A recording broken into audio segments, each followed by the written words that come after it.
கர்த்தருடைய பரிசுத்த ஸ்தோத்திரம் மகிமை உண்டாவதாக. இந்த பரிசுத்த கர்த்தருக்கு நன்றி செலுத்துகிறேன். இந்த நாள் தேவன் தாமே நம்மளுடைய தேவசனம் தடுத்து கர்த்தரை துதிக்க போட்டு மகிமை ஆராய்ச்சி கிருபை செய்து நம்ம ஆசீர்வதிக்க கர்த்தர் ஸ்தோத்திரம். கர்த்தர் வாழ்க்கையிலே ஏராளமான நன்மை செய்திருக்கிறார். அதெல்லாம் தேவனுக்கு நாம் நன்றி கடன் செலுத்த கடமைப்பட்டிருக்கிறோம். அது பிரகாரம் நாட்டும் தேவ சனியாற்றும் தேவனை தொழுது கொண்டு தேவனை துதிக்க போச்சு மகிமத்தை நன்றி செலுத்த ஆராதிக்க கர்த்தர் நான் கிருபை இறக்கம் பாருங்க ஸ்தோத்திரம். உங்களை சேர்த்து கர்த்தர் அடியானுக்கும் இந்த பாக்கியத்தின் சாக்கியம் தந்து வைக்க கர்த்தர் நன்றி செலுத்துகிறேன். கர்த்தர் ஸ்தோத்திரம். ஆமென். ஹல்லேலூயா. இப்போ நம்ம கைகளுக்கு வேதாந்தம் தெரிந்து ஒரு சில வசனங்கள் வாசித்து கர்த்தர் கொடுக்குற வானமுன்னாவை புசித்து ஆவிக்கு வாழ்க்கையில் பலப்படுவோமாக. அருமையான அப்போஸ்தலனாகிய மத்தேயு சுவிசேஷம் 15ஆம் அதிகாரம் 32 ஒரு சத்தமாக வாசிக்கலாம். மத்தேயு 15:32. மத்தேயு 15:32. பின்பு இயேசு தம்முடைய சீஷர்களை அழைத்து ஜனங்களுக்காக பரிதபிக்கிறேன். இவர்கள் என்னிடத்தில் 3 நாள் தங்கியிருந்து சாப்பிட ஒன்றும் இல்லாதிருக்கிறார்கள். இவரை பட்டினியாய் அனுப்பிவிட எனக்கு மனதில்லை, வழியில் சோர்ந்து போவார்களே என்றார். ஆமென். ஹல்லேலூயா. கர்த்தருக்கு ஸ்தோத்திரம் உண்டாவதாக. இதே வசனம் மார்க் 8ஆம் அதிகாரம் 3ஆம் வசனத்தை வாசிக்கிறோம். வழியில் சோர்ந்து போவார்களே என்று இயேசு சொன்ன காரியத்தை பார்க்கிறோம். கர்த்தர் இயேசு பூமியில ஜீவித்த காலத்திலே ஜனங்களுக்கு போதித்தார், வழிநடத்தினார், உபதேசித்தார். சில இடங்கள்லாம் ஒரு கூட்டம் பின் கடந்து வந்தது. அவர்களுக்கெல்லாம் தேவன அவரை ஆசீர்வதித்தார், நோய்கள் நீக்கினார், சாத்தானை விரட்டினார், பிசாசை அகற்றினார், கட்டிலிருந்து விடுவித்தார், குருடர்களை பார்வை செய்தார், செவிலை கேட்க செய்தார், உயிர்ப்பித்தார். இப்படி பல அதிசயங்களை செய்து அந்த ஜனங்களை தேவன் இயேசு ஆசீர்வதித்தார் என்று சொல்லி பார்க்கிறோம்.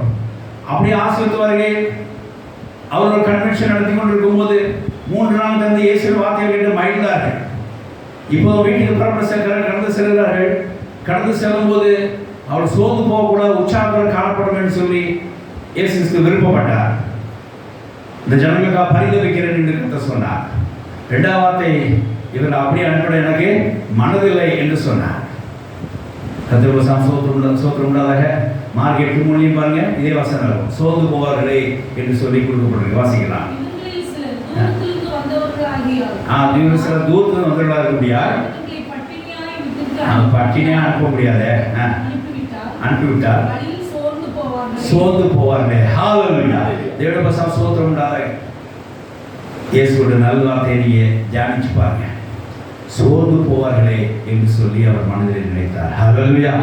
ஹல்லேலூயா. இங்கே தேவனுடைய நினைவு வெளிப்பட்டதை நான் சந்தோஷப்படுகிறேன். ஜனங்கள் சோர்ந்து போகக்கூடாது சொல்லி இயேசு தன் நிலையில் வைத்திருக்கிறார். ஹல்லேலூயா.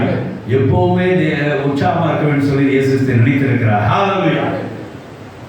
தம்மால் அழைக்கப்பட்ட ஜனங்கள், தம்முடைய இருக்கிற ஜனங்கள், தன்னை விசுவாசிக்கிற ஜனங்கள் ஒருபோதும் சோர்ந்து போகக்கூடாதுன்னு சொல்லி இயேசு நினைவிலே இருக்கிறது என்பதை நாங்கள் உணர்ந்து கொள்கிறோம். ஹல்லேலூயா. அது மாத்திரமல்ல, தம் சொல் கீழ்ப்படுகிற ஜனங்களை, தனக்குன்னு உள்ள ஜனங்களை சோர்ந்து போகக்கூடாத நாம் செய்ய வேண்டும்ங்கிறதையும் அவர் மனதில் வைத்திருக்கிறார். ஹல்லேலூயா. இப்படி இயேசு அவர் நினைவில் நின்றதை, மனதில் நின்றதை இங்கே வேதாகம் நமக்கு ஆவியான மூலமாய் வெளிப்படுத்துகிறது. ஹல்லேலூயா. அப்போ பாருங்க, நம்ம தேவன் நினைச்ச நிறைய காரியங்கள் நம்ம தேவ நினைவு நிறைய காரியத்தை நம்ம தியானித்து கொள்கிறோம் கொஞ்ச நாளாக. அதில் ஒரு காரியம் என்னன்னா, தம் மக்களை எக்காரணத்தை கொண்டும் சோர்ந்து போக விடக்கூடாது என்பது தேவனுடைய நினைவாகும். ஆமென். ஹல்லேலூயா. தம்முடைய ஜனங்களை ஒரு நாள் சோர்ந்து போக விடக்கூடாது என்கிறது தேவனுடைய நினைவாகவும் அவர் மனதில் இருக்கிற ஒரு காரியமாகும். கர்த்தருக்கு ஸ்தோத்திரம் உண்டாவதாக. ஒருவர் சோர்ந்து போனார்னா அதுக்காக என்ன செய்வார்? பரிதபிக்கிறார். இந்த ஜனங்கள் 3 நாள் எவ்வளவு தங்கியிருக்கிறேன், இவங்களுக்கு நான் பரிதபிக்கிறேன், வருத்தமாக இருக்கிறேன், இவர்களுக்கு ஏதாவது செய்ய வேண்டும் சொல்லி தேவனுக்கு ஸ்தோத்திரம் உண்டாவதாக. இந்த சிலர் சொல்லுவாங்க, அதிசயமே எப்போ இயேசு செய்வார், எப்போ அற்புதங்களை செய்வார் என்று சொல்லுவாங்க. நான் நிறைய சொன்ன பதில் அதுதான்.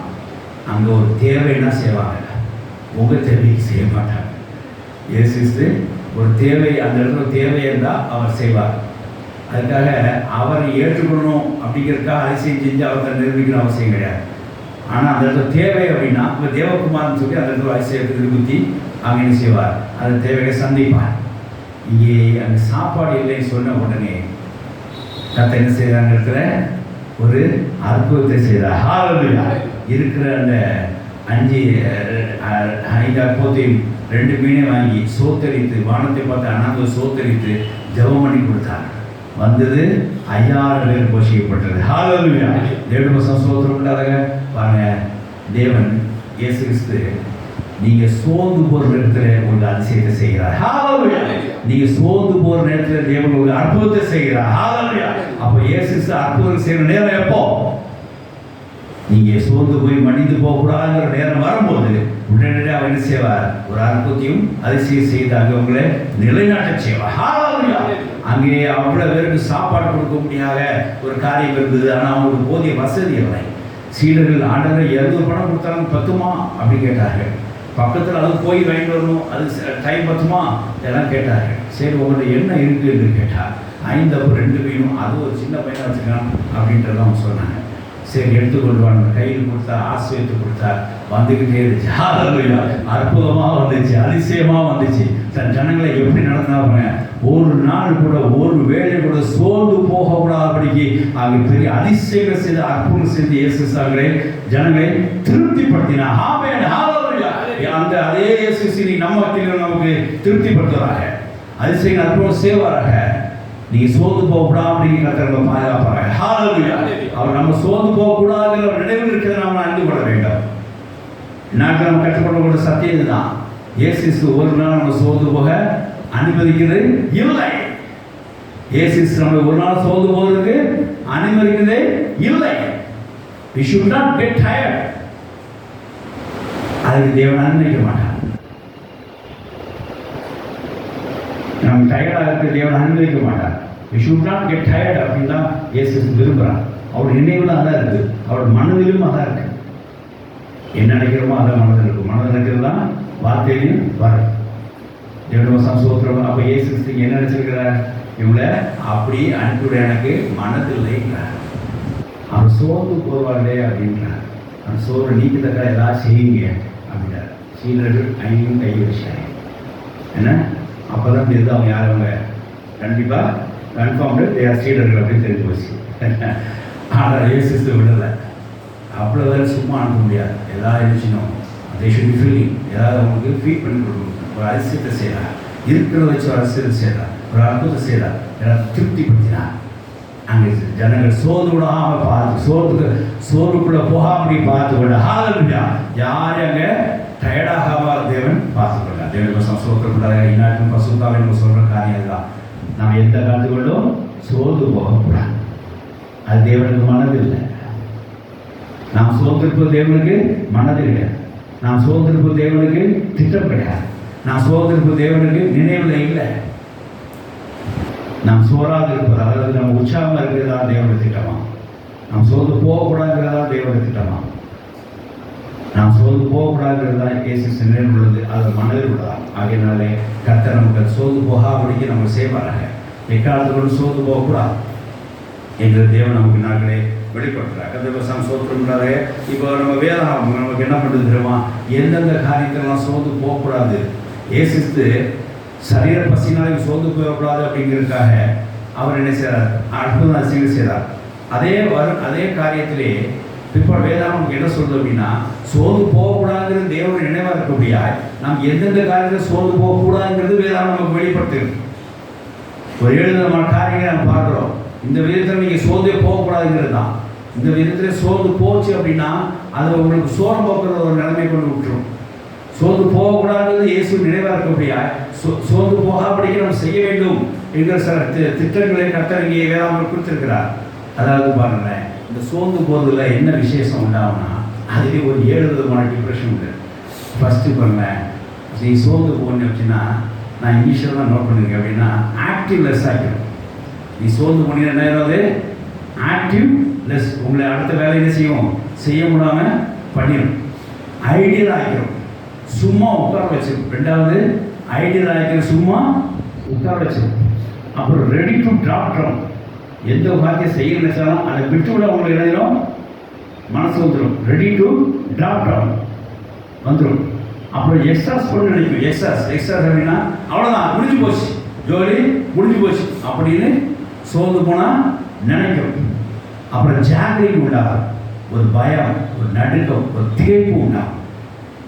எப்போ சோர்ந்து போச்சுன்னா அடுத்தது பார்த்தீங்கன்னா ஒரு லாஸ்ட், அதாவது என்ன ஆகுது அப்படின்னு சொன்னால் அதாவது காரியத்தை பின்தங்கி வச்சு கடைசியில் வர வச்சோம். தேவவசம் சோத்திரம் உண்டானாங்க. அப்படி செய்யக்கூடாது. தேவவசம் சோத்திரம் உண்டான இந்த சோர்வுனால உண்டான காரியம் தான், சோர்னால் உண்டான டிப்ரெஷன் தான், சோர்னால் உண்டான டவுன் ஸ்டெப்ஸ் தான். இதெல்லாம் செய்ய வச்சிடும். நம்ம சில இடங்களில் போதும்பா இவ்வளோதான் அப்படின்னு சொல்லி ஒரு டாப் டவுன் பண்ணுறோம். ஏன் டாப் டவுன் பண்ணுறோம்? நம்ம திருப்தியாக டாப் டவுன் பண்ணுறோம். சோர்ந்து போய் அவ்வளோதான் அப்படின்னு நினைக்கிறோம். எக்ஸ்ட்ராஸ் பண்ணுற சில காரியங்களை இதோடு முடிச்சுக்கலாம்ப்பா, நம்ம இதோடு முடிச்சுக்கலாம், இனி வழியே இல்லை. அதாவது எக்ஸ்ட்ராஸ் சரியாக வேணும்னு தீர்ந்து போயிட்டு அர்த்தம். தீர்ந்து போச்சு அவ்வளோதான், இனி எனக்கு பலனே இல்லை அப்படின்றது தான் நம்ம சொல்லி முடிச்சுக்கிறோம். இதில் என்ன ரீசன்? சோர்வு. அப்புறம் வந்து ஒரு காலத்தை ஜாகிங்க பயம் உண்டாகும்.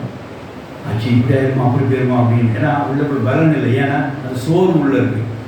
இனி எப்படி செஞ்சு போகிறது அப்படின்றதான். சோர்வு வந்தாச்சுலே அது பயம் கூட வந்துடும், ஜாக்கிரதை வந்துடும். அப்புறம் லேப்ஸ் காரியங்கள் எப்படி அப்படின்னா கடைசியாக போகிறது. கடைசியாக பார்த்துக்கலாங்க, அப்புறம் பார்த்திங்கன்னா எல்லோரும் போனால் போய்க்கலாம் அப்படின்னு ஒரு சோர்வு நிலை இருந்துட்டு ஒரு கடைசி நிலைக்கு நம்ம தள்ளப்படுகிறத பார்க்குறோம். அதேமாதிரி சோர்வு இருந்துச்சு அப்படின்னா அந்த இடத்துல நம்ம என்ன பண்ணுவோம்? ஐடியலாக இருக்கும், சும்மா உட்காந்துருப்போம், எதுவுமே செய்யாமல் கல் கணக்காக அப்படியே உட்காந்து. அப்படி செய்யக்கூடாது. கிறிஸ்துவ ஜீவிதத்தில் மண் மாதிரி அப்படியே இருக்கணும். என்ன பாருங்க, இயேசு தேவன் செம்மண் எடுத்து மனிதன் உருவாக்கினார். தன் ஜீவனாசத்தை கொடுத்தார். ஜீவனாசம் ஊதுக்கு முன்னாடி என்ன இருந்துச்சு? நோம்பர் ஆக்டிவ்னஸ் மண்ணு மாதிரி. இன்றைக்கி அப்படி இருக்காங்க. ஜீவனாசம் ஊதியும் கூட எல்லாம் கரெக்டாக பார்த்து வருவாங்க.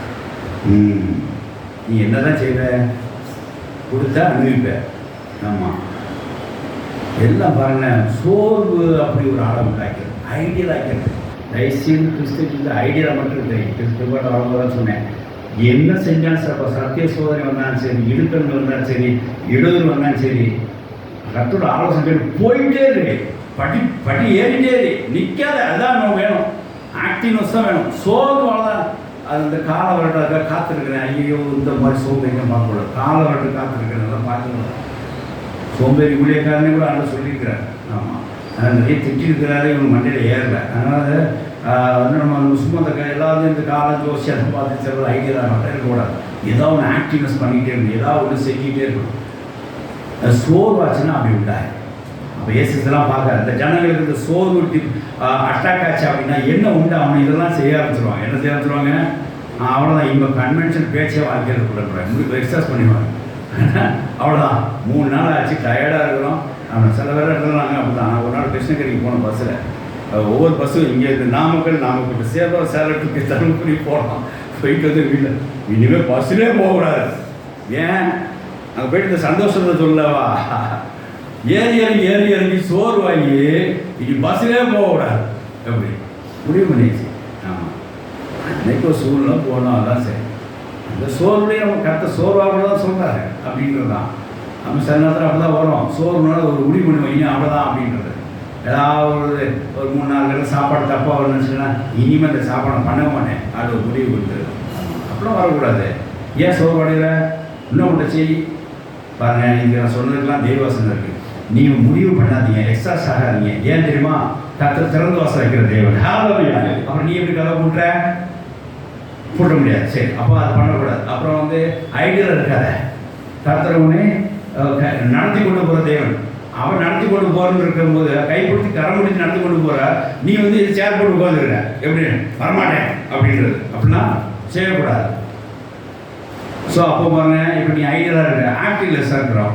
ஆக்டிவ்னஸில் ஒரு வேலையை செய்யாமல் இருக்கிறோம். கர்த்தர் என்ன செய்கிறார்? ஏதாவது வேலை செய்யணும்னு சொல்கிறோம். கை பஸ் ஆசைப்பை ஏதாவது செய்யணும் சொல்கிறார். சோர்வு வந்தால் செய்ய முடியாது. அப்போ பாருங்க, அப்போ தேவன் அதை செய்யன்னு சொல்லியிருக்கிறார். எல்லா இடத்துலையுமே இந்த காரியம் தேவன் அங்கே தலையிடுறாரு, நீங்கள் பார்க்கலாம். அப்புறம் அந்த ஜாக்கிரி பயம் வந்துடுது. பயப்படாத, நான் இருக்கிறதா கர்த்தர் சொல்லியிருக்கிறார்.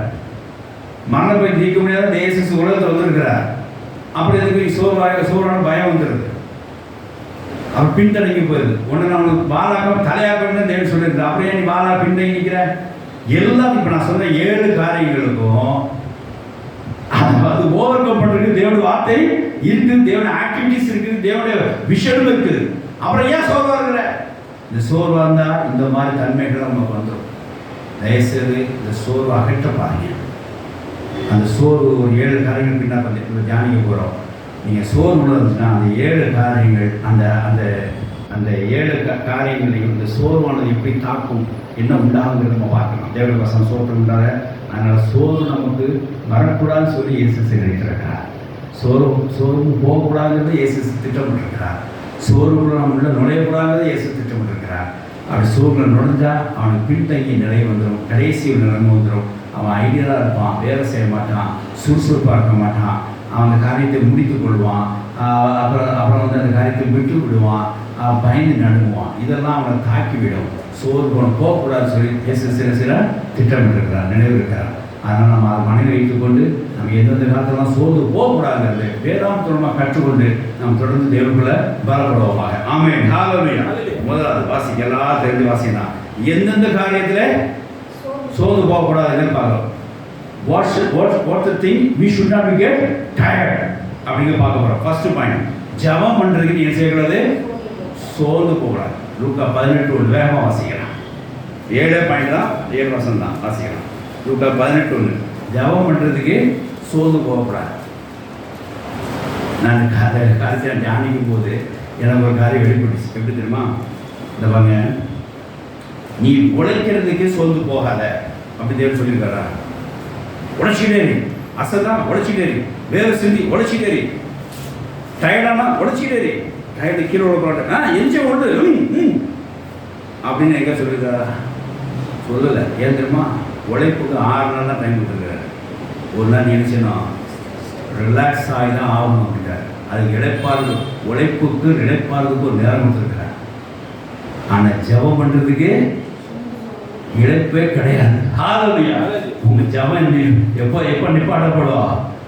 மூச்சு நிற்கும் போது ஜெபம் நிற்கப்படும். இடைவிடாமல் ஜெபம்னு சொல்லியிருக்கிறார். அப்போஸ்தலர் பவுல் சொல்லியிருக்கிறார். அப்போ என்ன அர்த்தம்? அதுக்கு உங்களுக்கு என்ன கிடையாது? ஜெபத்துக்கு ரிட்டைர்மெண்ட்டே கிடையாதுங்க. ஹல்லேலூயா. ஜெபத்துக்கு என்ன கிடையாது? ரெஸ்ட் கிடையாது. ஜெபத்துக்கு ரெஸ்ட் கிடையாது, ஜெபத்துக்கு ரிட்டைர்மெண்ட் கிடையாது. குறிப்பாக ஜெபத்துக்கு என்ன கிடையாது? டயர்ட் ஆகக்கூடாது. அப்பா போதும் ஜெபம் அப்படி நினைக்காதீங்க. ஜெபத்துக்கு டயர்டாக தொடர்ந்து ஜெபிச்சுக்கிட்டு தான் இருக்கணும். ஏன்னா நம்ம வேலை செய்கிறதுக்கு ஒரு ரிட்டைர்மெண்ட் டேட் வச்சுருக்காங்க. நம்ம வேலை செஞ்சு ரெஸ்ட் எடுக்கிறதுக்கு ஒரு டே வச்சுருக்கிறார், ஒரு நைட் வச்சுருக்கிறார், வீக்லி 1 டே கூட வச்சுருக்கிறார். அப்படின்னா பகலில் வேலை செய்கிறோம், 8 மணி நேரம் வேலை செய்கிறோம், டே ஷிஃப்ட்டு. நைட் இருக்குது ஆட்டு, நைட் ஷிஃப்ட் வரும், பகலில் ரெஸ்ட்டு, ரைட்டு. அப்போ அதுக்கெல்லாம் கை பேசுறதுக்கெல்லாம் ஒரு ரெஸ்ட் எடுக்கிறதுக்கு டயர்டானா ஒரு ரெஸ்ட் எடுக்கிறதுக்கு ஒரு டைம் கொடுத்துருக்கிறார். ஆனால் ப்ரேயர் பண்ணுறதுக்கு தேவ நினைச்சியில் ஒரு இடைவெளியும் கொடுக்கல. அதை தொடர்ந்து செஞ்சுட்டே இருக்கணும். அதில் நீ டயர்டாக கூட சொல்லியிருக்கிறார். வாசிக்கலாம். லூக்கா 18:1.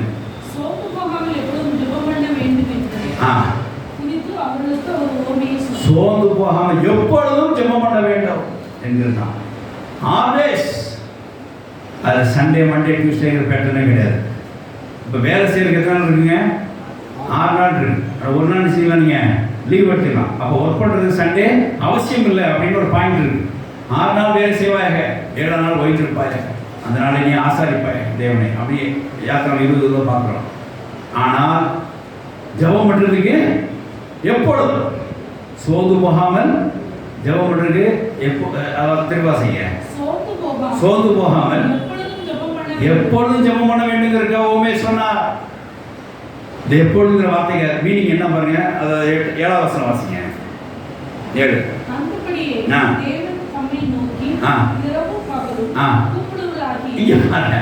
இங்க ஒரு அவர்ஸ் ஃபிக்ஸ் பண்ணிருக்கிறார். இங்க ஒரு காலத்துக்கு குறிப்பிடப்பட்டிருக்கு. இரவு பகலும் நீ பகல ஜெயிச்சு ராத்திரி தூங்குன மண்டல குட்டி கொடுக்குறார். என்ன இரவும் பகலும்? இரவுலாம் ஜெயிச்சியா? ஆனால் பகலில் அப்படியே ரெஸ்ட் எடுத்தான். அந்த பேச்சே கிடையாது. பகலை மட்டும் பண்ணி எனக்கு இந்த சாம்பாஸ்டர் நியூ இயர் ஆரம்பிக்கும் போது இருக்கும். 10:30 மணிக்கு ஆரம்பிப்பார். ஆரம்பிச்சு கரெக்டாக 4:30 முடிச்சுடுவார். 4:30 முடிச்சுடுவார். அப்புறம் சாட்சியெல்லாம் சொல்லி அப்படி போய் 4:20 நடந்த காலத்தில் ஏதாவது பேசுவார். முடிச்சு அறிவிப்பை சொல்லி முடிச்சுடுவார். கரெக்டாக 4:55 நாம் எல்லாம் 5 மணி பண்ணுவோம் அப்படின்றார். எனக்கு நான் கோவம் விடிய விடிய உட்காந்துட்டோம். இன்னும் 5 மணிக்கு சொன்னோம். மத்திய காலையில் அவர் வாசித்து விட்டால் தான் அனுப்புவார். அது மத்திய அவர் வாசிப்பார். அப்படி அதுக்கு ஊழியர் ஜெபம் பண்ணி சொல்லுவார். இவரை ஜெபம் பண்ணி முடிப்பார். 12 ஜெபம் முடிச்சு 5:20 தான் காலை நியூ இயர் ஆராதனையே முடிப்பார். அப்போ யோசிக்க விடிய பண்ணிட்டு மறுபடியும் 5 மணி ஜெபம் காலை எல்லாம் இன்க்ளூட் தானே இல்லை. இரவும் பகலும் அந்த டே முடியும் போது நம்ம இது பண்ணிட்டோம். அப்புறம் நான் வளர எனக்கு புரிஞ்சுது, இரவுக்குள்ளே ஜெபிச்சிட்டோம், பகல் ஆரம்பிக்கும் போது ஒரு ஜெபத்தை பண்ணி ஆரம்பிப்போம் ரைட் அப்படின்றது தான். சில நேரங்களில் வீட்டோட சொல்லுவேன், நம்ம நீங்களாக இது லேட்டாக ஐக்கியம் முடிஞ்சு நம்ம வீட்டுக்கு போய் வந்தால் லேட்டாகனா 4 மணி ஆகிடும் வீட்டுக்கு வருது. கொஞ்சம் அசந்து தூங்கியிருப்போம், பரவாயில்லம்மா 7 மணி ஜெபம் பண்ணாலும் பரவாயில்ல, எங்கள் அப்பாவோட ஒன்றா சொல்கிறாரு, ஐக்கியம் போய்ட்டு தான் வெயிட் பண்ணான்னு சொல்லியிருக்காரு அப்படின்னு சொல்லுவேன். ஆனால் எங்கள் அம்மா கரெக்டாக முப்பாடு முடியாது நீங்கள் பாருங்கள், அது வேறு இது வேறு, அவ்வளோதான். அது அந்த பகல் கூட ஜெபம் முடிஞ்சு போச்சுறாரு. அப்போ இரவு பகல் நம்ம இடைவிடாமல் ஜெபம் பண்ண வேண்டும் சொல்லி நம்ம கத்திரம் உணர்த்துக்கிறோம். என்ன அர்த்தம் அப்படின்னா, நாம் அதில் எக்கால் கொண்டு டயர்டாக என்ன செய்யணும், அதை நிப்பாட்டிடக்கூடாது.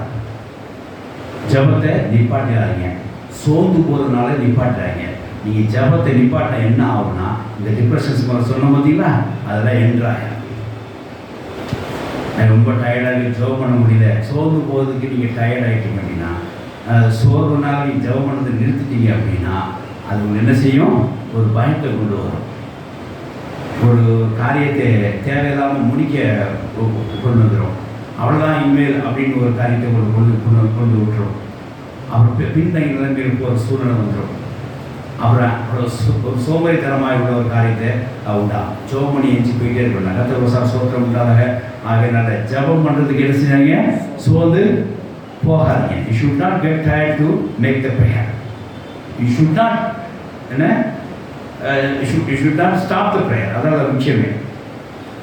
நீங்கள் அதுக்கு சோர்ந்தே போகலாம். எப்படினாலும் என்னென்ன சில நேரத்தில் முழங்கப்பட முடியாமல் இருந்திருப்போம், ரைட்டு மனசுக்குள்ளே ஜெபம் பண்ணுங்க. தாவீது படத்துக்கு ஜெபம் பண்ணாரு, படிக்கிறோம் நினைக்கிறேன்னு சொன்னார். ஏதோ வகையில் கர்த்தரோட கனெக்ட் ஆகிட்டே இருக்கீங்க. ஆனால் சோர்ந்து போய் என்ன பண்ணுறீங்க, அதை ஸ்டாப் பண்ணாதீங்க. 7% சோத்திரம் இல்லாத எவ்வளோ ஓடி வீட்டுக்கு வந்தாலும் ஒரு வருஷம் கர்த்தர் சோர்ந்து போய்ட்டு சோபாக வைப்பாங்க, அவ்வளோதான். அது பவர்ஃபுல்லாக போய்ட்டு முட்டை கூட என்ன முடியல அப்படிமா, படத்துக்கு பண்ணு நிற்கோட படத்துக்கு பண்ணிக்க உட்காந்து பண்ணிக்க. ஒரு நாள் லாக்டவுன் வந்து வெளியே போயிட்டு அப்புறம் 1.5 வருஷம் எடுத்து வண்டியை ஸ்டார்ட் பண்ணிவிட்டு அந்த வண்டி உருக்கவே முடியல, எனர்ஜியே இல்லை. அது வீட்டில் உட்காந்து சோர்ந்து போய் வந்தேன்னா அப்படியே வந்து உடனே படுத்துட்டேன். சோபம் வந்தேன், என்னாச்சுக்கா பேச்சு மிச்சம் வர மாட்டேங்குது, மூச்சு வாங்கிட்டு படிக்கட்டு ஏறதுனால படிக்கட்டு மூச்சு வாங்கிச்சு. அவங்க படிக்கிட்டே போக முடியும், அவ்வளோதான். என்ன பண்ண முடியும், எழுந்திரிச்சி பண்ணால் டயர்டாகிடுது. அதனால் கர்த்தர் சோத்திரம் வேதாம் நமக்கு என்ன வலியுறுத்துது, இயேசுக்கு சோர்ந்து போகக்கூடாதுன்னு இயேசு சொன்ன மித்தமா வேதாம் சொன்ன காரியம் என்ன தெரியுமா, ஜபம் பண்ணுறது போல சோர்ந்து போகாதீங்க போத அப்படின்ட்டு. சரீரத்துக்கு சாப்பாடு கிடைக்காம சோர்ந்து போயிங்க அப்படிங்கிறது வசந்த ஆரம்பித்தோம். அது சரீரத்துக்கு ஒரு காரியம் வந்தால் கூட நம்முடைய நடப்புகளுக்கு நம்ம என்ன செய்ய வேண்டிய ஒரு 7 பாயிண்ட் இருக்குது. அதில் எக்காந்து கொண்டும் சோர்ந்து போகக்கூடாது. ஜபம் பண்ணுறதுக்கு மட்டும் நீங்கள் ரெஸ்ட்டு கேட்டீங்கன்னா உங்களமான மட்டமான விசுவாசி யாருமே கிடையாது. இப்படி வச்சுக்கலாம், ஜபம் பண்ணுறதுக்கு மட்டும் நம்ம வந்து ரெஸ்ட்டு வேணும்னு கேட்டோம்னா நம்மள மாதிரி மட்டமான விசுவாசி யாரும் கிடையாது. அப்படி சொல்லி ஏன் உங்களை கொஞ்சம் குற்றம் தட்டுவானே, நம்மளை சேர்ந்து சொல்லுவோம். அங்கே அதனால் ஜபம் பண்ணுறதுக்கு ரெஸ்ட்டு கிடையாது, டைமும் பார்க்கணும், எப்போ வேணாலும் பண்ணிக்கலாம். ஆமாம், இரவு பகலும் சொல்லியிருக்காரு. அதான் மாஸ்டர் முடிச்சிருக்கேன். தமிழ் நோக்கி இரவும் பகல் ஆல் டே ஃபுல் டே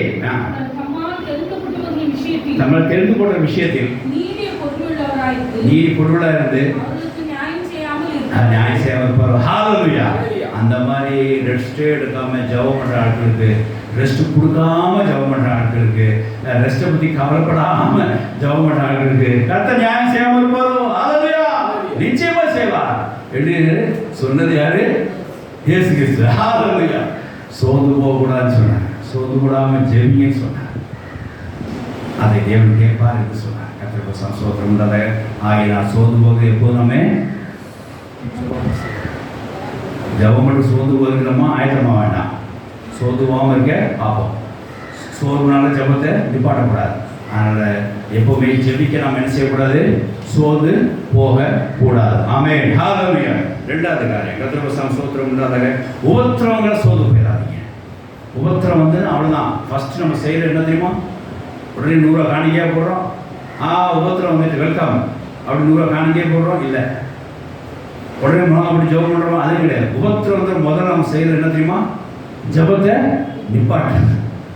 ஒரு சின்ன உபத்திரம் தான் சரி, உடனே ஜபத்தை நிப்பாட்டுறது. இதுதான் செஞ்சுருக்கணும். தயவுசெய்து செய்ய உபத்திரவங்கள்ல நாம் சோர்ந்து போகக்கூடாது. வாசிக்கலாம். எபேசியர் 3:13. எபேசியர் 3:13.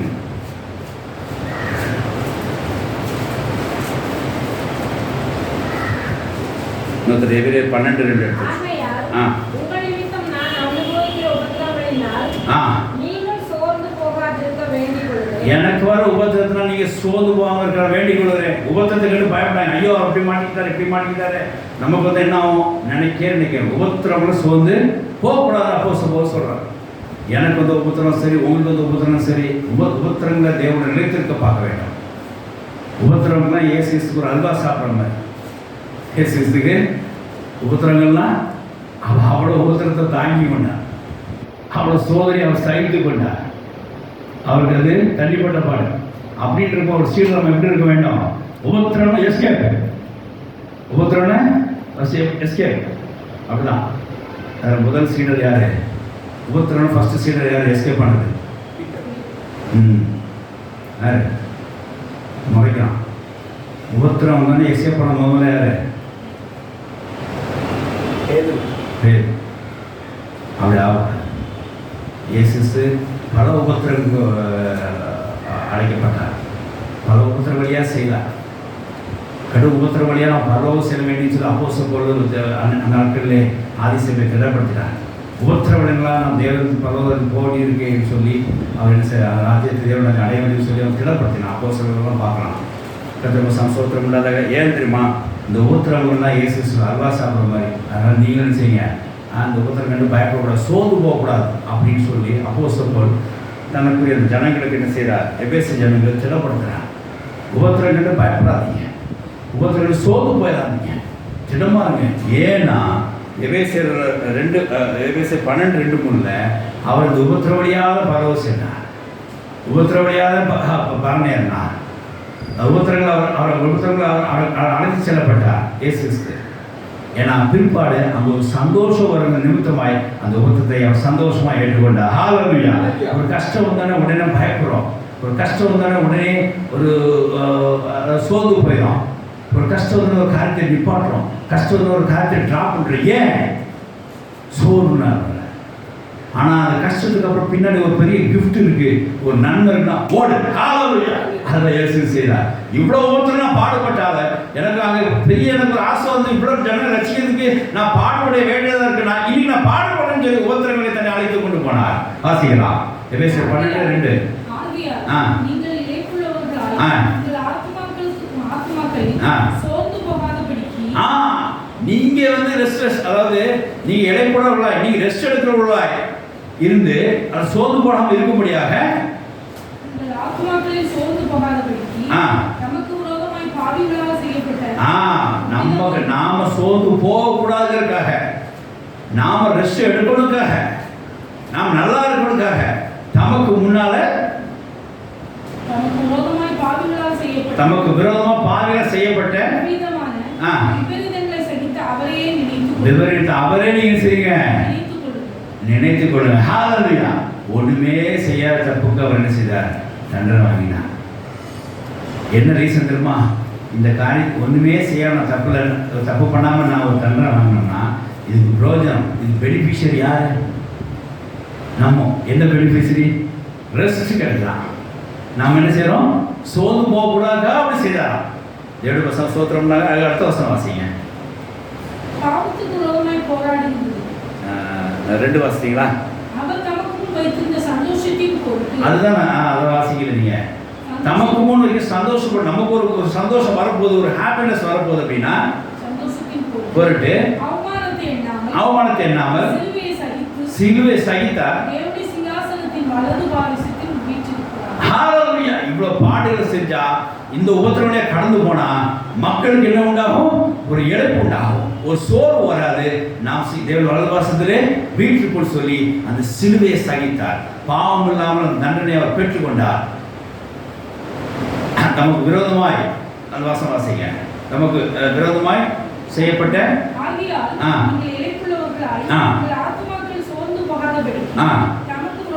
பாவிகளால் செய்யப்பட்ட தமக்கு விரோதமாக பாவிகளால் செய்யப்பட்ட இவ்விதமான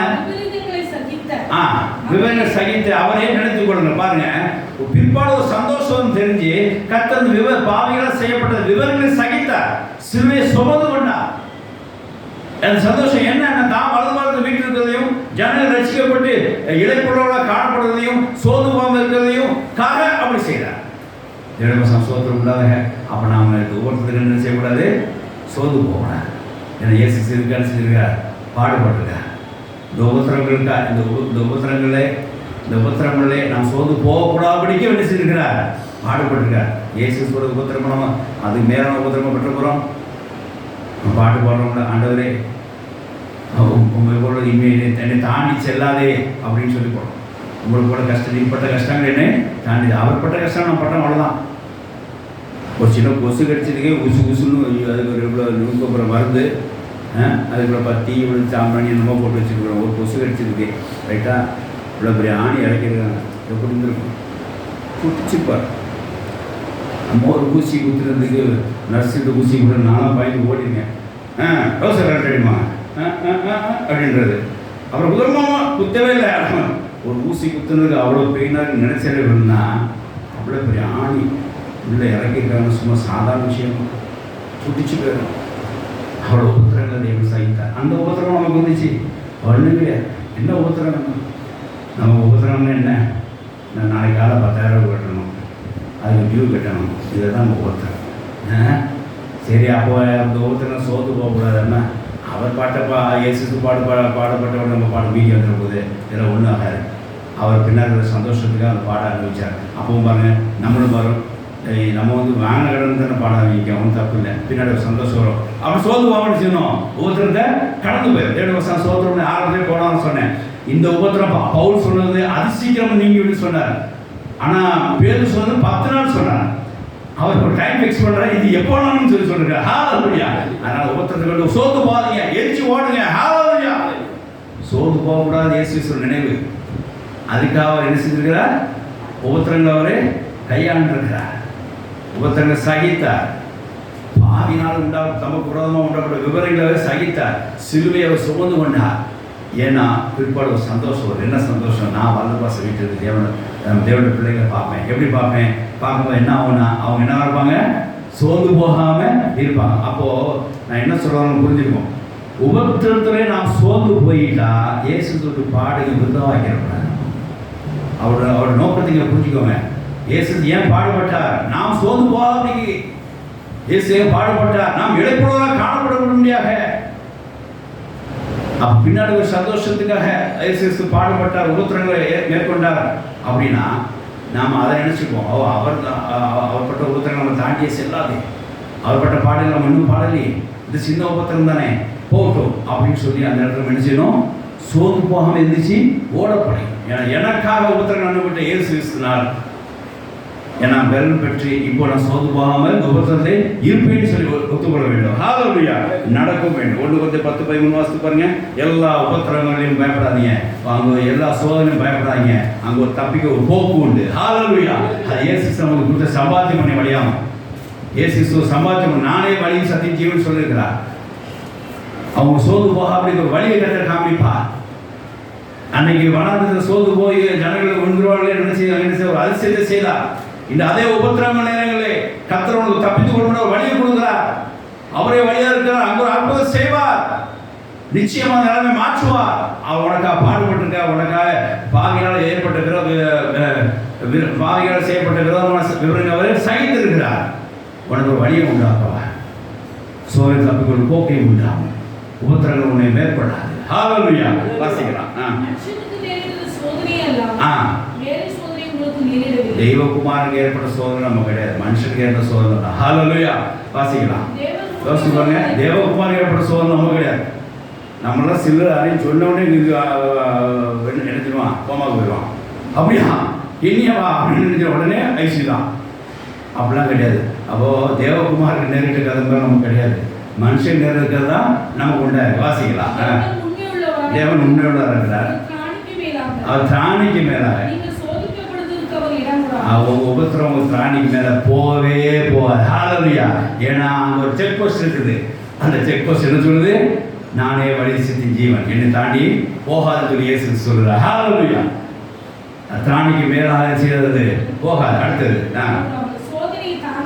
அதை தாங்கத்தக்க உபத்திரத்தை தாங்கத்தக்கதாய் சோதனையோடு கூட அதுக்கு தப்பிக்கொள்ளும்படியாக ஒரு ஹோல், ஒரு வழி, போக்கையும் உண்டாகும், ஒரு வழியும் உண்டாக்குவார். ஹalleluya. அந்த வழி இயேசு கிறிஸ்துவான். ஹalleluya. அவர் நீங்க சோர்ந்து போகக்கூடாது அப்படிங்கிற சிலுவையிலே சகித்தார். நீங்க சோர்ந்து போகக்கூடாது நமக்கு விரோதமாக பாகிரசோட சகித்தார். அப்படி இருக்கும் நீங்க சோர்ந்து போறீங்க, உபத்திரங்கள் சோர்ந்து போகாதீங்க. உபத்திரங்களே அவர் சகித்தார், உபத்திரங்களே அவர் மேற்கொண்டார், உபத்திரங்களை தாங்கினார். எதுக்காக? நாம் சோர்வடையக்கூடாது, நாம் இழைப்புள்ளவர்களாக காணப்பட முடியாது செய்தார். அதனால நம்முடைய உபத்திரங்கள் வரும்போது என்ன செய்யணும்? ஆமாம். இப்போ இந்த வசனம் அறிஞ்சிட்டீங்களா? இப்போ அதில் அந்த வருஷம் முடிக்கிறது 3ஆம் வசனம் பாருங்க. அவரே நினைத்து பாருங்கள் என்று சொல்லியிருக்கோம். ஹalleluya. வாசிக்கலாம். எபிரேயர் 4:15 வாசிங்க. எபிரேயர் 4:15. இந்த மாதிரி உபத்திர நேரங்களே அவர் சகித்ததையும், இந்த மாதிரி உபத்திர நேரங்களே அவர் அந்த விவரங்களை அவர் சகித்ததையும் இயேசு சிலுவை சுமந்ததையும் நீ நோக்கி பாருங்க. உங்களுக்குள்ள அந்த காயம், உங்களுக்குள்ள உபத்திரம் பஞ்சா பறந்துடும். ஐயோ, அவ்வளோ பெரிய உபத்திரங்களை பட்டாலும் எனக்கு இதுவே அதோட ரொம்ப கால் ஊசியமாக இருக்கே, எனக்கு நான் தப்பிச்சேன் அப்படின்னு நீங்கள் ஓடி போயிற மாதிரி ஒரு சந்தோஷம், ஒரு உற்சாகமாக வந்துடும். வாசிக்கலாம். இவர் 4:15.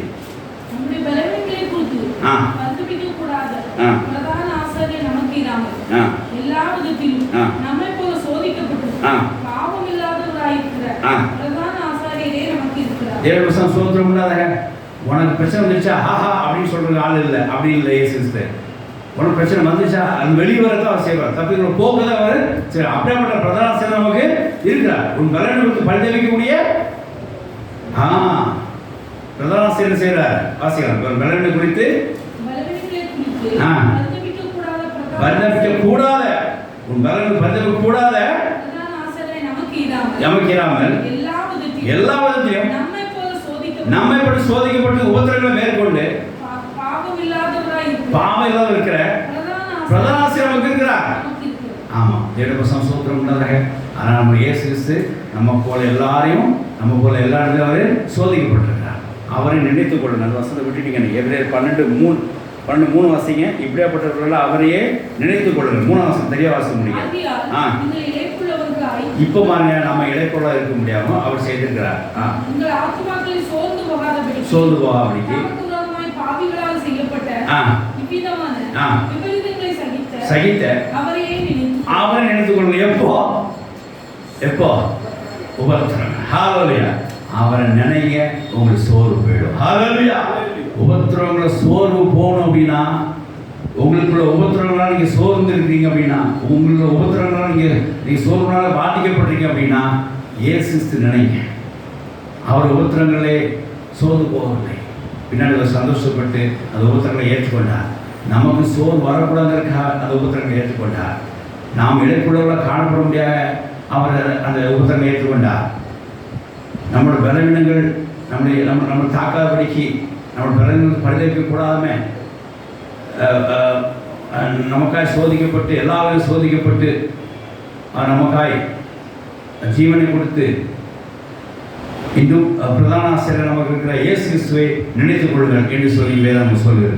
ஆகையினால உபத்திரவ நேரங்களை நீங்கள் சோர்வாபடிக்கு இயேசு கிறிஸ்துவை நோக்கி பாருங்க. அவர் பட்ட உபத்திரத்தை நினைச்சு பாருங்க. அவர் சகித்த காரியங்கள் விவரங்களை பாருங்க. அவர் சுமந்த சிலுவையை பாருங்க. விசேஷமாய் அவர் நமக்காக நம்ம பரத்தை பரிதவிக்க கூடாமல் நமக்காக எல்லா விதத்திலும் பாடுபட்ட இயேசு கிறிஸ்துவை நோக்கி, பிரதான ஆசிரியருக்கு இயேசு நோக்கி பாருங்க. உங்கள் சோர்வு நீங்கிவிடும், உபத்திரமும் நீங்கிவிடும். ஆமென். ஹalleluya. அந்த சோத்திரம்டா. அந்த உபத்திரம் நினைச்சிடாங்க. எல்லா உபத்திரம் வந்தாலும் ஆண்டு நீ பட்ட பாடோட மேற்கொண்டு கூட ரைட், இது என்ன பெரிய இஎம்ஐ கட்டுற பெரிய விஷயமா ஒன்றும் கிடையாது அப்படின்ற கத்திரபசம் சோத்திரம் உண்டாத. ஒரு நாள் வெட்டிங் டே அன்னைக்கு நான் நாமக்கல்லேருந்து பஸ் ஏறும்போது சரியான கூட்டம். அடித்து கொண்டு பஸ்ஸை பிடிச்சி காலை பிடிச்சி கையை பிடிச்சி இந்த ஹேண்ட்பேக் பிடிச்சி படி ஏறிட்டேன். போய் வண்டி எடுத்துட்டான். சரியான கூட்டம். ஓடுற வண்டியில் அவன் பிடிச்சேன். என்னால் கால் நிப்பாட்ட சாரி அவன் வண்டியில் ஓடிக்கொண்டு நான் ஏறினேன். கால் நிப்பாட்டணும், கால் படிக்கட்ட வைக்கல, கை மட்டும் கம்பியில் இருக்கும். கரெக்டாக இழுத்து கொண்டு சுட்டுச்சு. அவன் சூட்கேஸ் எப்போ வச்சுருப்பேன், ஒரு ட்ரிங்க் போய் சூட்கேஸ், மார்க்கெட்டிங் சூட்கேஸ் அப்படியே பையோ அதை இழுத்து கொண்டு போயிடுச்சு. எழுதி பார்த்தா இங்கெல்லாம் சீராச்சு, நல்ல சீராச்சு, ஒரே சீராச்சு. சரி, ஒரு மெடிக்கல் ஸ்டோருக்கு மருந்து வாங்கி கண்ணாவது டீச்சர்லாம் போட்டு கொடுத்து எதாவது போட்டு கொடுத்துட்டு ஒரு டிடி போட்டு பெஸ்ட்டாக இருக்கும்ங்க. நாமக்கல் எங்கள் ஹாஸ்பிட்டல் சேரான்னு சொல்லிட்டு ஒரு மாத்திரையை போட்டு நேராக வந்தேன். மறுநாள் ராத்திரி நான் வலி, வீட்டுக்கு 11 மணிக்கு வரேன், பயங்கர வலி. ஆமாம், உடனே இந்த வீட்டில் அந்த ஓல்ட் ஸ்பேஸ் எடுத்து போட்டுருமா, அங்கே காயங்கள் போட்டு இன்ஃபெக்ஷன் ஆகிடுமா, அது கொஞ்சம் ஆல்கஹால் இருக்கனால கேட்கும். டீச்சர் மாதிரி போட்டோன்னு ஜெரிச்ச வந்துச்சு பண்ணுவேன். என்னை அறியாமே இயேசுவே அப்படின்னு கத்துனேன். கத்தும்போது அவர் சிலுவையோட கண்காட்சி எனக்கு தெரியும். இந்த ஒரு நாள் சிராப்புக்கு இப்படி தாங்க முடியாமல் இருக்கீங்க, உனக்க நான் எப்படி பாடுபட்டுருப்பா. 7 நாள் சவச்சி என்னை துவச்சிட போட்டுருக்காங்க சிலுவையில் அப்படின்னா. ஆண்டவை எப்படி தாங்கிடுறீங்க? ஸோ என் கண்ணில் கண்ணீர் இருந்தது. புண்ணுனால கண்ணீர் வருது. எங்கள் தம்மா நல்லா தெரியும். புண்ணு எங்கள் அம்மா கூட நான் புண் வலிச்சா அழுதேன். அப்புறம் இயேசுக்கு அந்த சிலுவை காட்சி பார்த்தோன்னே, அப்போ இவ்வளோ பாடுபட்டு இந்த புண்ணில் ஏமாத்துறோம் அப்படின்னு இயேசுக்கு அப்புறம் ஒரு சொல் கண்ணி எனக்கு அந்த இயேசு இவ்வளோ பாடுபட்டுருக்காரு அப்படின்றது எனக்கு ஒரு கண்ணு கற்று ரொம்ப சந்தோஷப்படுறதுனால. அதனால் இந்த உபத்திரங்களில் கண்டு பயப்படாதீங்க, உபத்திரங்கள் சோர்ந்து பாருங்க. இயேசு நினச்சி பாருங்க, உபத்திரம் நீங்க வேணும், அதிசீக்கிரம் நீங்க வேணும். ஹல்லேலூயா. 2 Corinthians 5:27 ஒத்தனை வாசிங்க. 2 Corinthians 5:27.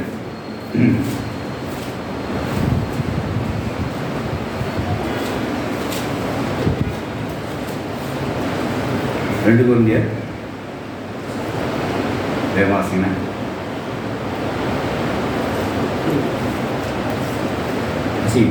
மேலும் காணப்படுவதை அல்ல, காணப்படாததை நோக்கி இருக்கிறார். அதிசீக்கிரம் நீங்கும். லேசான உபத்திரவம் மிகவும் அதிகமான நித்திய கனமகிமையை உண்டாக்குகிறது. நித்திய கனமகிமை உண்டாகுது. ஹல்லேலூயா. இந்த உபத்திரத்தினால ஒரு கனமகிமை உண்டாகுது பாருங்க. அதிசீக்கிரம் இந்த உபத்திரத்தினாலே ஒரு நித்திய கனமகிமை உண்டாகும். இயேசு தனக்கு முன்னாடி வச்சுக்க சந்தோஷம் பொருட்டு அவர் என்ன செய்தார்? அந்த சிலுவையாவை சகித்தார். நமக்கு முன்னாடி மக்கள் ரட்சிக்கப்பட்ட மக்கள் இழப்புள்ளவர்களாகவும் சோது முகாமல் இருக்கிறதுக்காகவும் தமக்கு விரோதமாக செஞ்ச அது பாகியாசையோட விரோதங்களை சகித்தார். நமக்காக மனுஷர் போல அவர் பாடுகளை அவர் ஏற்றுக்கொண்டார். எதுக்காக அப்படின்னா அந்த உபத்திரத்தில் ஒரு நித்திய மகிமை உண்டு. அதிசயத்து நீங்கக்கூடிய இந்த உபத்திரத்தில் என்ன உண்டு? நித்தியமை உண்டு என்று சொல்லி அப்போஸ்தலர் சொல்றார். அதனால ஒவ்வொரு உபத்திரத்திலும் கர்த்தர் மத்தியில் மகிமைப்படுவார். ஹல்லேலூயா. நான் சோர்ந்து போகாதீங்க. ஹல்லேலூயா. நீங்க படுற ஒவ்வொரு உபத்திரத்திலும் தேவன் மத்தியில் மகிமைப்படுத்த உங்களை உயர்த்துவார், ஆசீர்வதிப்பார். பயப்படாதீங்க, உபத்திரத்தில் சோர்ந்து போகாதீங்க. ஆமென். ஹல்லேலூயா. 3வது காரியம், ஒரு ஆபத்து வந்தால் நீங்கள் சோர்ந்து போயிடாதீங்க. ஒரு ஆபத்து வந்தால் சோர்ந்து போய் நீதிமொழிகள் 24ஆம் அதிகாரம் 10 வாசிக்கும் போது ஒரு ஆபத்து வந்தால் உடனே சோர்ந்து போகணும். ஐயோ இதுக்கப்புறம் என்ன பண்ண போகிறேன், இது நம்ம கிடைக்கலையே, ஒரு ஆபத்து வந்து இப்படி பண்ணுறாங்களே அப்படி பண்ணுறாங்கன்னு நினைக்காதீங்க. ஆபத்து வந்தால் சோர்ந்து போகக்கூடாதுன்னு தான் வேதாகம் சொல்லுது. வாசிக்கலாம். 24:10 நீதிமொழிகள் 24:10.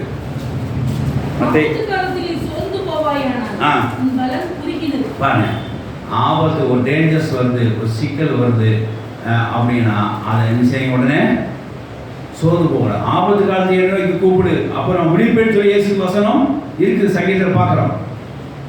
தேவனோட வார்த்தை எப்படி இருக்கு? ஆபத்து காலத்தில் என்ன கூப்பிடு, நான் உன்னை விடுவிப்பேன் என்று சொல்லி கருத்தை சொல்லியிருக்கேன். நீ ஆபத்து காலத்தில் ஏன் சோர்ந்து போகிற? இப்படி ஒரு ஆபத்து வருது, இப்படி சிக்கல் வருது அப்படின்றதான் எனக்கு கருத்தை சொன்னதுதான். 2 நாள் முன்னாடி என்ன ஒருத்தர் ஒரு அபிஷா ஒரு காரியங்கள் வரும்போது நான் லீகலாக போக அப்படின்னு சொல்லி என்னை மிரட்டினார், ஒரு த்ரெட்டனிங் பண்ணேன். ஒரு ஆபத்து வருதோன்னு சொல்லி கர்த்தர் எனக்கு நான் அணைத்து கொண்டேன். கர்த்தர் காரியத்தை உணர்த்தினார். ஆபத்து காலத்தை என்ன அவன் விடுவிப்பேன் என்று சொல்லி கருத்து சொல்லியிருக்கேன். நம்ம ஏன் அதை சோர்ந்து போகிறோம்? அந்த பில்டிங் கூட ரொம்ப டயர்டாக இருந்தேன். எங்கே இப்படி பண்ணுவாங்களோ அது பண்ணுவான்னு சொல்லிட்டு சனிக்கிழமை நான் நேற்று ரைட் இங்கே இந்த வசனம் ஞாபகம் வந்துச்சு, இந்த செய்தி எடுக்கும் ஞாபகம் வந்துச்சு. உடனே மிளகாப்பட்டு ஜெபிச்சு கர்த்தாவே இந்த ஆபத்து விலகி பார்த்தோம், செய்ய சொல்றாங்க, ஜெபம் பண்ண கர்த்தர் கிரியை செய்வார். ஆபத்து காலத்தில் நம்ம கொஞ்சம் சோர்ந்து போகக்கூடாது. ஆபத்தில் சோர்ந்து போகக்கூடாதுதான் தேவன் சொல்கிறார். சோர்ந்து போகக்கூடாது தேவன் சொல்கிறார். அப்போ ஆபத்து காலத்தில் வரும்போது சோர்ந்து போனீங்கன்னா அர்த்தமே இல்லாமல் போயிடும். வாசிக்கலாம். மத்தேயு 8 வாசிங்க. ஆபத்து காலத்தில் என்ன கூப்பிடு, நான் உன்னை விடுவிப்பேன், நீ என்ன மகிமைப்படுத்துவ. ஹalleluya. நீ ஆபத்து காலத்திலே நீ சோர்ந்து போயானா பலன் என்னவா இருக்கும்? குறியினதா கொஞ்சம் குறியினா சும்மாதான் இருக்கும். உன் பலன் வேஸ்டாக இருக்கும். சாத்தா ஏதாவது ஆபத்தை கொண்டு வந்து என்ன பண்ணுவோம்? பலனை குறைக்க பார்ப்பான். அதுதான் முக்கியம். என்ன ஒரு ஆபத்துக்கு என்ன செய்யக்கூடாது? சோர்ந்து போகக்கூடாது. உன் பலன் புரியும். இங்கே வாசிக்கலாம். லூக்கா 8ஆம் அதிகாரம் 26 வாசித்து பாருங்க. அங்கே ஒரு ஆபத்து வரும்போது ஜனங்கள் கூப்பிட்டார்கள். இயேசு கிறிஸ்து அவங்களை தாங்கினார். ஹல்லேலூயா. வாசிக்கலாம். சீக்கிரம் வாசிங்க. அப்படி மத்திய 14:30 இருப்பான். மத்திய 14:30 இருக்கு. வாசிங்க. லூக்கா 8:26. கலிலேயாவுக்கு எதிரான கதரேனருடைய நாட்டில் சேர்ந்தார்கள். அவர் கரையில் இறங்கின போது நெடுநாளாய் பிசாசுகள் பிடித்தவனும் இல்லை லூக்கா 8:24 வாசிங்க. அவர்கள் அவரிடத்தில் வந்து ஐயரே ஐயரே ஐயரே அழிந்து போகிறோம் என்று அவரை எழுப்பினார்கள். ஆபத்து புயல் காற்று வந்தோன்னா அவர் இயேசு எங்க இருக்கிறாரு? படகுல தான் இருக்கிறார். நம்ம கூட தான் இருக்கிறார். ஆனா ஐயரே சோத்து போய் ஆபத்து பயம் வந்துடுச்சு. பயத்தில் எப்படியா கூப்பிடுறது அப்படின்னு ஐயரே மடிந்து போயிடும் என்று சொன்னார். வாசிக்கலாம். என்று அவரை எழுப்பினார்கள். அவர் எழுந்து காற்றையும் ஜலத்தின் கொந்தளிப்பையும் அதட்டினார். உடனே அவைகள் நின்று போய் அமைதல் உண்டாயிற்று. கர்த்தருக்கு ஸ்தோத்திரம் உண்டாய். காற்று அமர்த்துக்கு கர்த்தர் இருக்கிறார். ஆபத்தை அமர்த்துக்கு கர்த்தர் இருக்கிறார். அங்கே தான் இருக்கிறார். ஹல்லேலூயா. அப்புறம் ஏன் நம்ம வந்து சோர்ந்து போவானே? கர்த்தர் கூட இருக்கிறார். நல்லா சோர்ந்து போக மாட்டேன் உற்சாகமாக கப்பலில் போயிருக்கலாமே. இல்லை, அதுதான் சிக்கல்.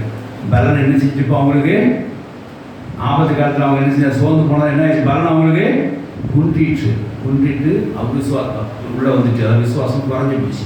ஐயரே என்று சொல்லி கூப்பிட்டார். ஆபத்து காலத்தில் கூப்பிட விடுப்புன்னு சொன்ன பிராரமாய் இயேசு காட்சிகள் அமர்த்தி அந்த மக்களை கரை சேர்த்தார். தேவனுடைய வசனம் சோத்திரமுள்ளாக. மத்திய 14:30 வாசிப்பான். காற்று பலமாகிறதை கண்டு பயந்து அமிழ்ந்து போய் ஆண்டவரே நீ ரட்சியும் பயந்து போய் ஆபத்தில் கண்டு ஆண்டவரே ரட்சியும் என்று சொல்லி பேர் கூப்பிட்டா. உடனே இயேசு கையை நீட்டி அவனை பிடித்து ஆமென் ஹல்லேலூயா.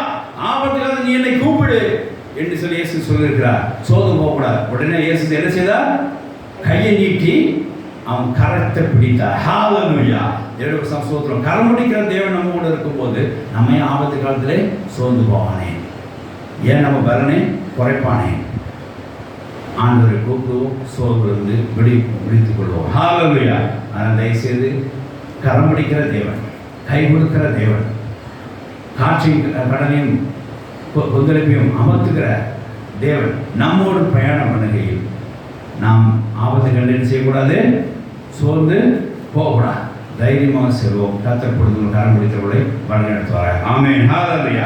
ஆபத்து கண்டு சோர்ந்து போயிடாதீங்க. தேவனுடைய வசனம் சோத்திரம் உண்டாதாக. எபிரேயர் 12:5 வாசிக்கும் போது கடிந்து கொள்வதில்லை. அதாவது நீதிமொழிகள் 3:11 வாசிங்க. நீதிமொழிகள் 3:10. யாராவது கடிந்து கொண்டாலும் சோர்வு அடைஞ்சாதீங்க. ஒரு விஷயத்தை உங்களை கடிந்து கொள்கிறோம் அப்படின்னா உடனே சோர்வு அடையக்கூடாது. ஐயோ இப்படி பண்ணிட்டாரே, இப்படி திக்கி விட்டாரே, எவ்வளோ வருஷமாக கூட இருந்தேன் அப்படின்னா நீங்கள் அந்த கடிந்து கொள்வதை எப்படி எடுத்துக்கொள்ளணும்னு சொல்லி வேதம் சொல்லுவது இப்போ பார்க்குறோம். அந்த கடிந்து கொள்வது சோர்வு அடையக்கூடாது. கர்த்தருடைய சிட்சையை அற்பமாக எண்ணாத. அவர் கடிந்து கொள்ளும் செய்த சோர்வா. கர்த்தர் சொன்னது ஒரு தண்டனை கொடுத்தோட சிட்சித்து தன் வழியை திருப்புவா. நீ சோர்ந்து போகக்கூடாது. என்ன ஆர்டர் இப்படி பண்ணிட்டா போகக்கூடாது. அவர் நல்வழியை திருப்பி இருக்க அப்படி செஞ்சார். கர்த்தர் சிட்சிக்கும் போது என்ன செய்ய? நீ சோர்ந்து போகாதே. ஹல்லேலூயா. சின்ன தண்டனை வந்தாலே என்ன செஞ்சிடலாம்? உடனே ஆண்டவர் இப்படி பண்ணிட்டாரு, எவ்வளோ நாள் ஆலயத்துக்கு போயிட்டு இருக்கிறேன், எவ்வளோ நாள் தசமாக கொடுக்குறேன், கர்த்தர் எனக்கு இப்படி செஞ்சாரு அப்படின்னு ஒரு நாள் குழம்பாதீங்க. அந்த சோறு வரவே கூடாது. ஏன்னா செஞ்சது யாரு? நம் பரம தகப்பன். ஹல்லேலூயா. அவர் சிட்சிக்கும் போது நீங்கள் ஏற்றுக்கொள்ள வேண்டும். எபிரேயர் 12:5 வாசிங்க. அற்பமாக என்னாது கர்த்தர் சிட்சையே அவரை கண்டு போகும்போது செய்யற சோர்ந்து போகாது. எங்கே ஒன்று எங்கே போட்டு நீதிமொழி எங்கே வந்துச்சுப்போம்? எபிரேயர் வந்துச்சு. அப்போ வார்த்தை எவ்வளோ முக்கியம் பாருங்க. அன்றியும் கர்த்தரால் சிட்சிக்கும் போது என்ன செய்யாத? சோர்ந்து போகாது என்று சொல்லி வேதம் நம்ம குறைக்கிறது. கடிந்து கொள்றோம்னா உடனே ஆண்டு ஒரு சிக்ஷை இப்படி பண்ணிட்டாரு, ஆண்டு இப்படி செஞ்சுட்டாரு அப்படின்றதான். அது உங்களுக்கு தெரியாது. அது நிறைய நேரத்தில் சிக்ஷைனால தப்பிச்சிருப்பீங்க. கற்றுக்கு தான் தெரியும் அந்த சிக்ஷை ஏன் கொடுத்தாங்க. அந்த சிக்ஷை வந்தனால தான் நீங்கள் அங்கே போகாமல் இருந்திருப்பீங்க. அங்கே வர இந்த சோதனை நீங்கள் தப்பித்து கொண்டு போய் உங்களுக்கு தெரியாது. சிக்ஷை கொடுக்குற ஆண்டு பிளாக் பண்ணுவார். அவங்கள சிக்ஷை கொடுத்து ஒரு இடத்துல அனுப்பிச்சு ஆண்டவர் திருப்புவார். சிக்ஷை கொடுத்து ஹேண்ட் பேக் பண்ண சொல்லுவார். சிக்ஷை கொடுத்து பாதை நேர காட்டுவார். அதெல்லாம் உங்களுக்கு தெரியாது. எதுக்கு இந்த வலி வந்தது, எதுக்கு இந்த கடிதக்குள்ள வந்து சொல்லி. அதனால் சிக்ஷையை நீங்கள் அற்பமாக எண்ணாத, அதான் முக்கியம். அற்பமாக என்ன சோர்ந்து போய்ட்டார். அவர் சிக்ஷிக்கும் போது சோர்ந்து போகாத எங்களுக்கு சொல்லி வேதாந்தம் உரைக்கிறது. அதே 12, 6, 7 வாசிக்கலாம். 7 வாசிங்க. பிற்பாடு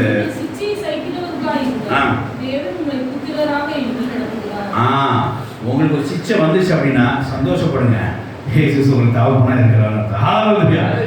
பிதா நமக்கு தகப்பனா இருக்காருன்னு அர்த்தம். ஹல்லேலூயா. கர்த்தர் உங்களை சிக்ஷிக்காருன்னு அர்த்தம். ஒன்று அவர் பிள்ளையா ஏற்றுக்கொண்டுட்டார். அதான் அக்செப்ட் ஆஃப் சைல்டுன்னு அர்த்தம்.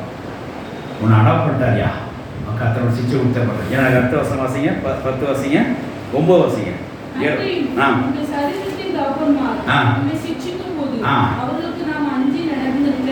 பெற்றோர்களும் சிக்ஷிக்கும் போது நீ அஞ்சு நடந்திருக்க. நமக்கு ஜீவனை கொடுக்கக்கூடிய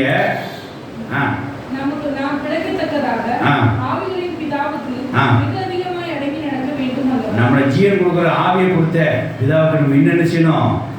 அடங்கி போகணும் இல்லையா? அந்த சிக்ஷை நம்ம தாங்கிடும் இல்லையா? அந்த கருத்து சோர்ந்து போகக்கூடாது. அதாவது நம்ம தவப்பதான். பெற்றோர் தவப்பம் அடித்தா வாங்கிக்கிறோம். அதே மாதிரி என்ன செய்யணும்? ஆண்டு அடித்தாலும் வாங்கி இன்னும் என்ன செய்யணும்? அதை ஏற்றுக்கொள்ளணும். அடுத்த வசனம் வாசிங்க, 10 வாசிங்க.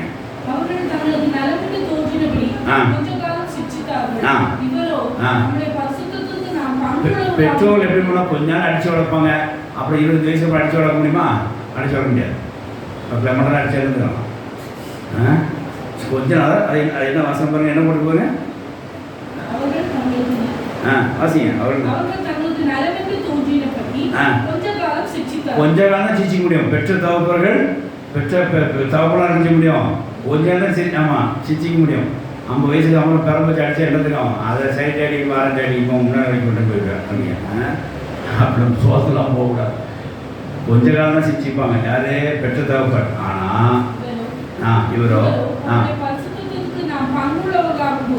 பரிசுத்தத்துக்கு நம்ம பார்ட்னர்ஷிப் ஆக முடியாது, பங்குல ஆக முடியாது. நம்முடைய பெனிஃபிஷியரிக்காக சிச்சிக்கிறார். உன்னை தண்டிச்சு அவர்கள் அவார்டு கொடுக்க போறா இல்லை. உன்னை தண்டிச்சா நீ தான் செய்வ பெனிஃபிஷியா போற. நாம் பெற்றுக்கொள்ளத்தக்கதாக கர்த்தர் நம்ம சிச்சிக்கிறார். ஹல்லேலூயா. நாம் ரிசீவ் பண்ணத்தக்கதாக கர்த்தர் நம்ம சிச்சிக்கிறார். தவிர அது தண்டனை கொடுத்து வேடிக்கை பார்ப்பறாரு. நாம் எதையாவது ஒன்று அடையலுக்காக என்ன செய்கிறார்? அவர் நம்ம எதையாவது பெற்றுக்கொள்ளத்தக்கதாய், நாம் பசுத்தை பெற்றுக்கொள்ளத்தக்கதாய், பசுத்தில் பங்கேற்க முடியாக அவர் அதை என்ன செய்கிறார். ஆனால் பெற்றதாக கொஞ்ச நேரம் கண்டித்து வளர்ப்பாங்க. அப்படி விட்டுருவாங்க. நம்ம சொல்லுவான் கிருபா அடிக்கன்னு சொல்லுவான். படிக்க முடியாது. அதை ஃபுல் டைம் டியூஷன் சேர்க்கணும். எப்பா அவனை ஃபுல் டைம் சேர்த்து நீ காசை கையாக்காதீங்க. ஒரு சின்ன ஸ்டெப்பு பண்ணேன், ஒரு சின்ன விஷயம் சொல்கிறேன் கேளுங்க, அவனே நல்லா படிப்பான். என்னோட சொல்கிறேன் செலவேலாம் ஒரு ஸ்டெப்பு சொல்கிறேன். என்ன சொல்ல நீ அதை மட்டும் நீ செஞ்சீங்கன்னா போகும். சரி சரி என்ன சொல்லு அப்படின்னா 2 தட்டு தட்டுங்க, தானாக செய்ய படிக்க ஆரம்பிச்சிடும். நீங்கள் கொடுக்குற செல்லம் தான் அவனுக்கு கடிவான். தவப்படி சிச்சிக்கலன்னா பையன் நேர்வழி வரமாட்டான். என்ன தவப்படி சிச்சிக்கலாம் பையன் அவன் சொல்லிட்டு வார்த்தை சொன்னான், நீ என்ன தண்டிச்ச மாதிரி அவனை தண்டிச்சிங்கன்னா இந்நேரம் மார்க்கில் ஏறிப்பான்னு சொன்னான். நீ என்ன தண்டித்து வளர்த்த மாதிரி அவனை தண்டித்து வளருங்க, என்ன சிச்சித்து வளர்த்த மாதிரி அவனை சிச்சித்து வளருங்க. அவன் மார்க் எடுக்கிறான். சும்மா டியூஷனை சேர்க்காதீங்க. 2 தட்டு இருந்துங்க, எல்லா தட்டின மாதிரி. ஒரு நாள் இங்கிலீஷ் செஷனில் வெளுத்து வாங்கிட்டேன். தேர்ட் ஸ்டாண்டர்ட் படிக்கும்போது அவன் எதுக்கு அடித்தாலும் அவனுக்கே தெரியாது, எதுக்கு அடித்தா எனக்கு தெரியாது. இப்போ ஒரு எக்ஸாம் முன்னாடி படிக்கல மட்டும் தெரியும், வெளுத்து வாங்கினேன். அப்புறம் தொடவும் இல்லை. தேவபசம் சோற்று உண்டாதாக அது என்ன ரீசன் பாருங்க. அவன் சொல்ல வார்த்தை அவன் சாட்சி ஏற்றுக்கொண்டான். நீங்கள் கண்டிக்கலன்னா எனக்கு இப்படி ஆயிருக்கும் அப்படின்றான். இப்போ சொல்ல அவனுக்காக இன்ஸ்டிடியூஷன் செலவு பண்ணீங்க. என்ன கண்டிச்ச மாதிரியே 2 தட்டு விடுங்க, தானாக படிப்பான். செலவுலாம் வர வழி தான்ப்பா அப்படின்னா. ஹல்லேலூயா. அது சிரிச்சிக்க தவப்படி சிரிச்சிக்க வேண்டும். தாய்மார்கள் பிள்ளை சிரிச்சிக்கணும். அதுக்காக ரொம்ப மோசமாக திட்டக்கூடாது. எங்களுக்கு மாடு பண்ணிலாம் திட்டம் அப்படின்னு தவப்படி மாதிரி திட்டணும். பிள்ளை பெற்றோர் மாதிரி திட்டணும். என்ன அது மாதிரி ரொம்ப அப்படி திட்டாமல் சிச்சிக்கிறது, அதை திருந்துற மாதிரி திட்டுங்க. தேவனுடைய வசனம் சோத்திரம் உண்டாதாக. அப்போ இங்கே பாருங்களேன், அவன் சோர்ந்து போகக்கூடாது. அப்பா அடிச்சிட்டாங்களே அப்படி சோர்ந்து போகக்கூடாது. ஏன்னா நீங்கள் பங்குள்ளவர் ஆக முடியாது, நீங்கள் பெனிஃபிஷியர் ஆக முடியாது. தேவன் உங்களே சிச்சிக்கிறார். அதனால அது உங்களுக்கு பெனிஃபிட். 11 வாசனம் அது நீங்கள் முதல்ல சிச்சன் என்னவும் சந்தோஷமா இருக்காது. கொஞ்சம் கோவப்பட்டானா, டீ பாப்பலன்னு கோவப்பட்டானா, அப்பா அடிச்சாங்கன்னா சந்தோஷமா இருக்காது. தற்காலம் சந்தோஷமா இருக்காது. துக்கமாக தான் இருக்கும். ஐயோ டிவி பார்த்து அடிச்சு விட்டாரு அப்படின்னு கொஞ்சம் துக்கமாக தான் காணும். அடுத்தது ஆகிலும் பிற்காலத்தில் டென்ஷன் படிக்கும்போது பழகினருக்கு எப்படி இருக்கும்? அது என்னவா இருக்கும்? நீதியாக வேணா திருப்பாடு நீதியாக இருந்தான்னு கேட்டுப்பா. ஹalleluya. நிச்சயமா இருந்தது. தேவனுடைய சந்தோஷம் உண்டாதாக. அதனால இப்போ உங்களுக்கு கஷ்டமா இருக்கும். இந்த கடிந்து கொள்வது, இந்த சிச்சுவேஷன் கஷ்டமா இருக்கும். பிற்காலத்தை பாருங்க, பசுத்தில் பங்குள்ளவர்களாய் நித்தியமா ஆவி கொடுக்குறவர்களாய் பிதாவை உங்களுக்கு அந்த பரிசை தர போயிடா. ஹalleluya. ஆனால் அந்த சிச்சையில் என்ன செஞ்சிடாதீங்க, தயவுசெய்து சோர்ந்து போகிறேன். ஹalleluya.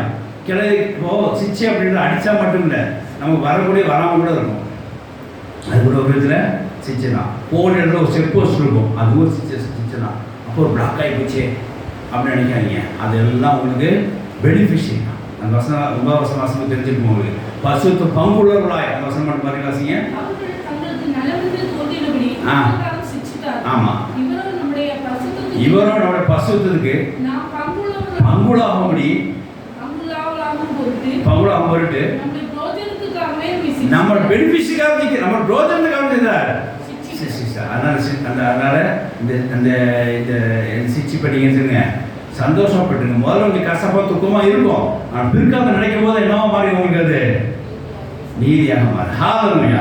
ஆகையினால் தகப்பன் கொடுக்குற பிதாவாகிய தேவன் தகப்பன் கொடுக்குற சிச்சிப்பை நீங்கள் கடிந்து கொள்ளும்போது சிச்சிப்பை நீங்கள் சந்தோஷமாக ஏற்றுக்கொள்ளுங்க. கொஞ்சம் துக்கமாக இருந்தாலும் ஏற்றுக்கொள்ளுங்க. பிற்பாடு உங்களுக்கு நீதி வரைக்கும் பசுக்களை உங்கள் பங்கு பெறங்களுக்கு அனுமதிக்கும். ஆகையினால அதை சோர்ந்து போவாங்க. கடிந்து கொள்ளும்போது தேவன் கடிந்து கொள்ளும்போது நீங்கள் என்ன செய்யறது? சோர்ந்து போகக்கூடாது. ஹalleluya. அடுத்தது நற்கிரியை செய்ய நீ சோர்ந்து போவாங்க. இவ்வளோதான் நம்ம கையில் பெற இப்படிதான் முடியும் நினைக்கிறேன். கலத்தியர் 6ஆம் அதிகாரம் ரொம்ப கிடையாது. நீ கஷ்டப்பட்டாவது அது நன்மையை விதைச்சின்னா நீங்கள் தான் அறுவடை பண்ணுவீங்க. You are the beneficiary. பின்னாடி நீங்கள் நல்ல காரியத்தை நீங்கள் கனியை பெற்றுக்கொள்ளணும்னா, நல்ல காரியத்தை நீங்கள் ஒரு கனியை பெற்றுக்கொள்ளணும்னா, ஏதாவது ஒரு நற்கிரியை செய்ய நீங்கள் செஞ்சுக்கிட்டே இருக்கணும். செய்ய தான் அது உங்களுக்கு ஆசீர்வாதம் வரும். அதை சோர்ந்து போய் நிப்பாட்டினா ஆசீர்வாதம் நின்ற மாதிரியே இருக்கும். வாசிக்கலாம். கலாத்தியர் 6:9.